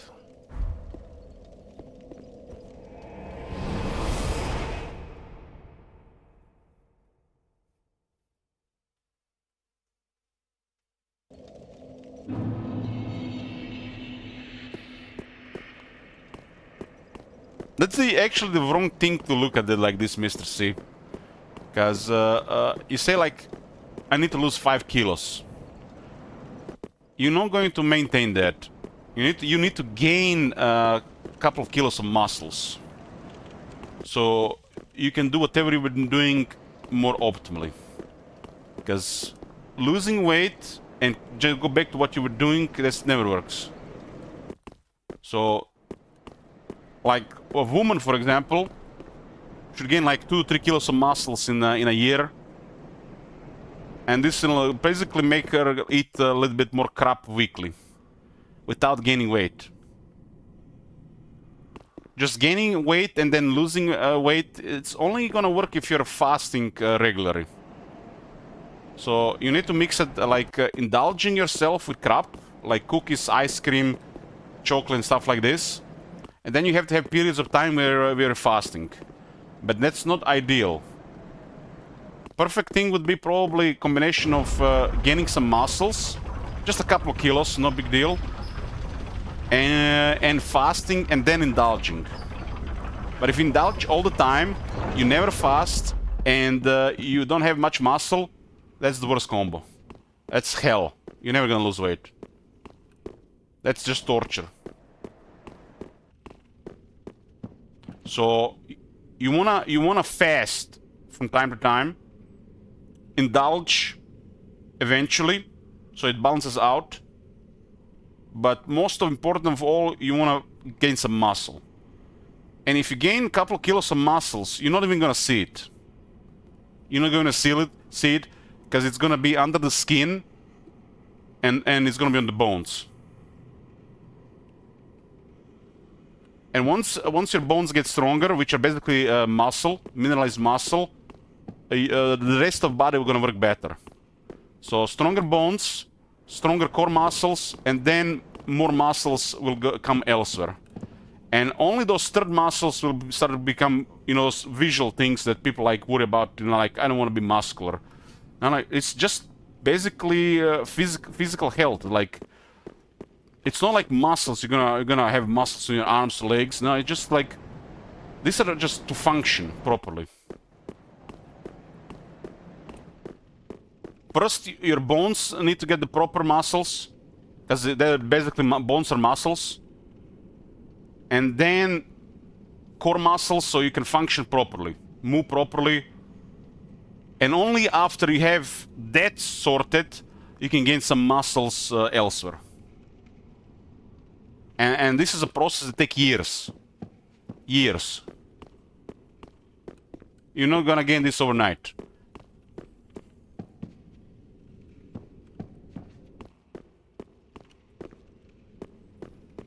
Okay, I know the pet now.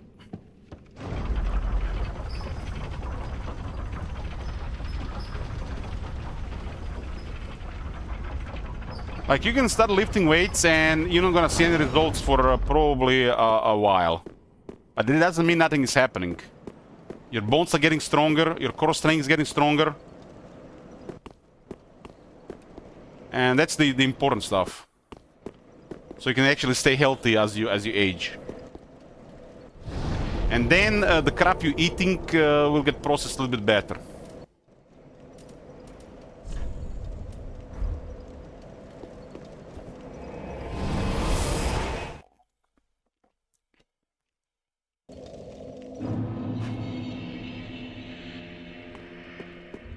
Like, I've been lifting for a while now, and it took a while for me, for like the veins to pop on the arms.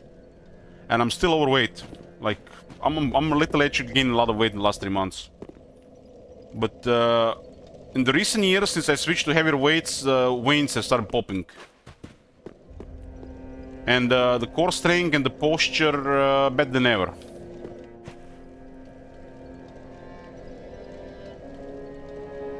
And this is just like, it was a lot of time, really, a lot of time. It doesn't happen overnight.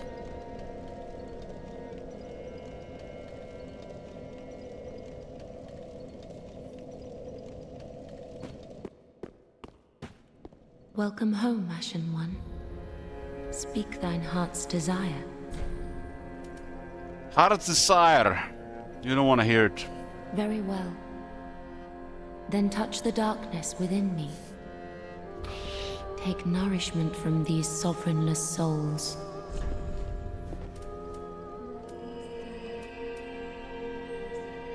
I need one vitality. Just one. 69 equip load, nice.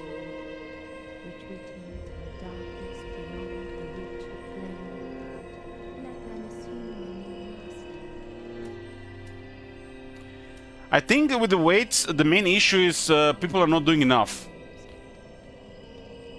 It's like you have to do very little, but what you do is you have to really push it.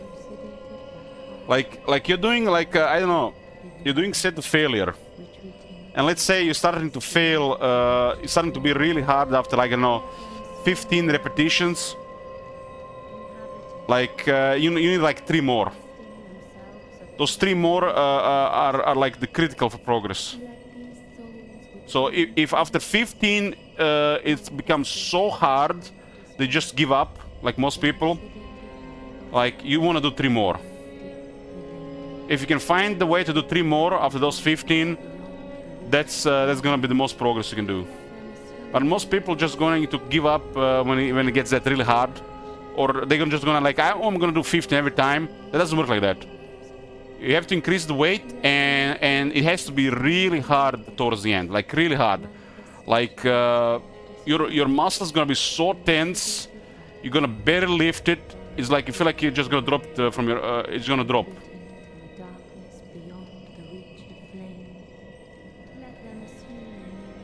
Just doing something like I don't know, some numbers. No, you have to listen to your body and see how much you can lift. And when it gets really hard, you're gonna lift some more. Manifestations of disparity, elucidated by fire, burrowed deep within me, retreating to a darkness beyond the reach of And you don't want to do this every day. You want to do this like twice a week. Every day is nonsense.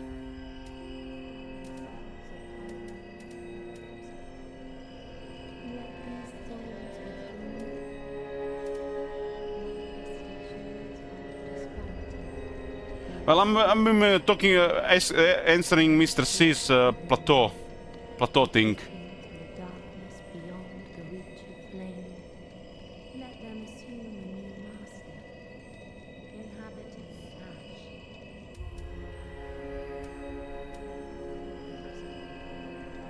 Let these souls withdrawn from their vessels, manifestations of disparity, elucidate. Like sometimes I just do this simple exercise when I just hold the dumbbells in my hands for like I don't know 5 minutes, and it gets really hard after like 4 minutes. And once I pass 5 minutes, I hold for 2 more minutes. It's also mental exercise because like it gets really hard at that point.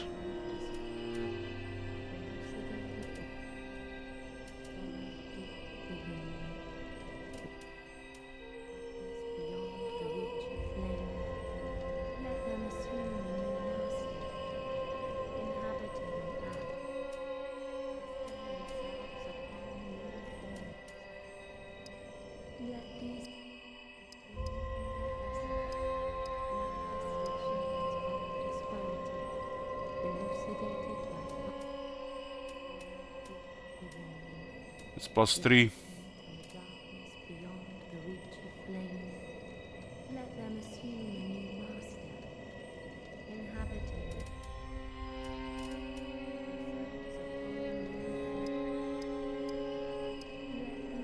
I'll go for vigor. Level up.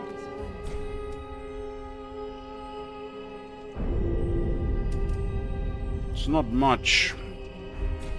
Farewell, Ashen One. May the flames guide thee.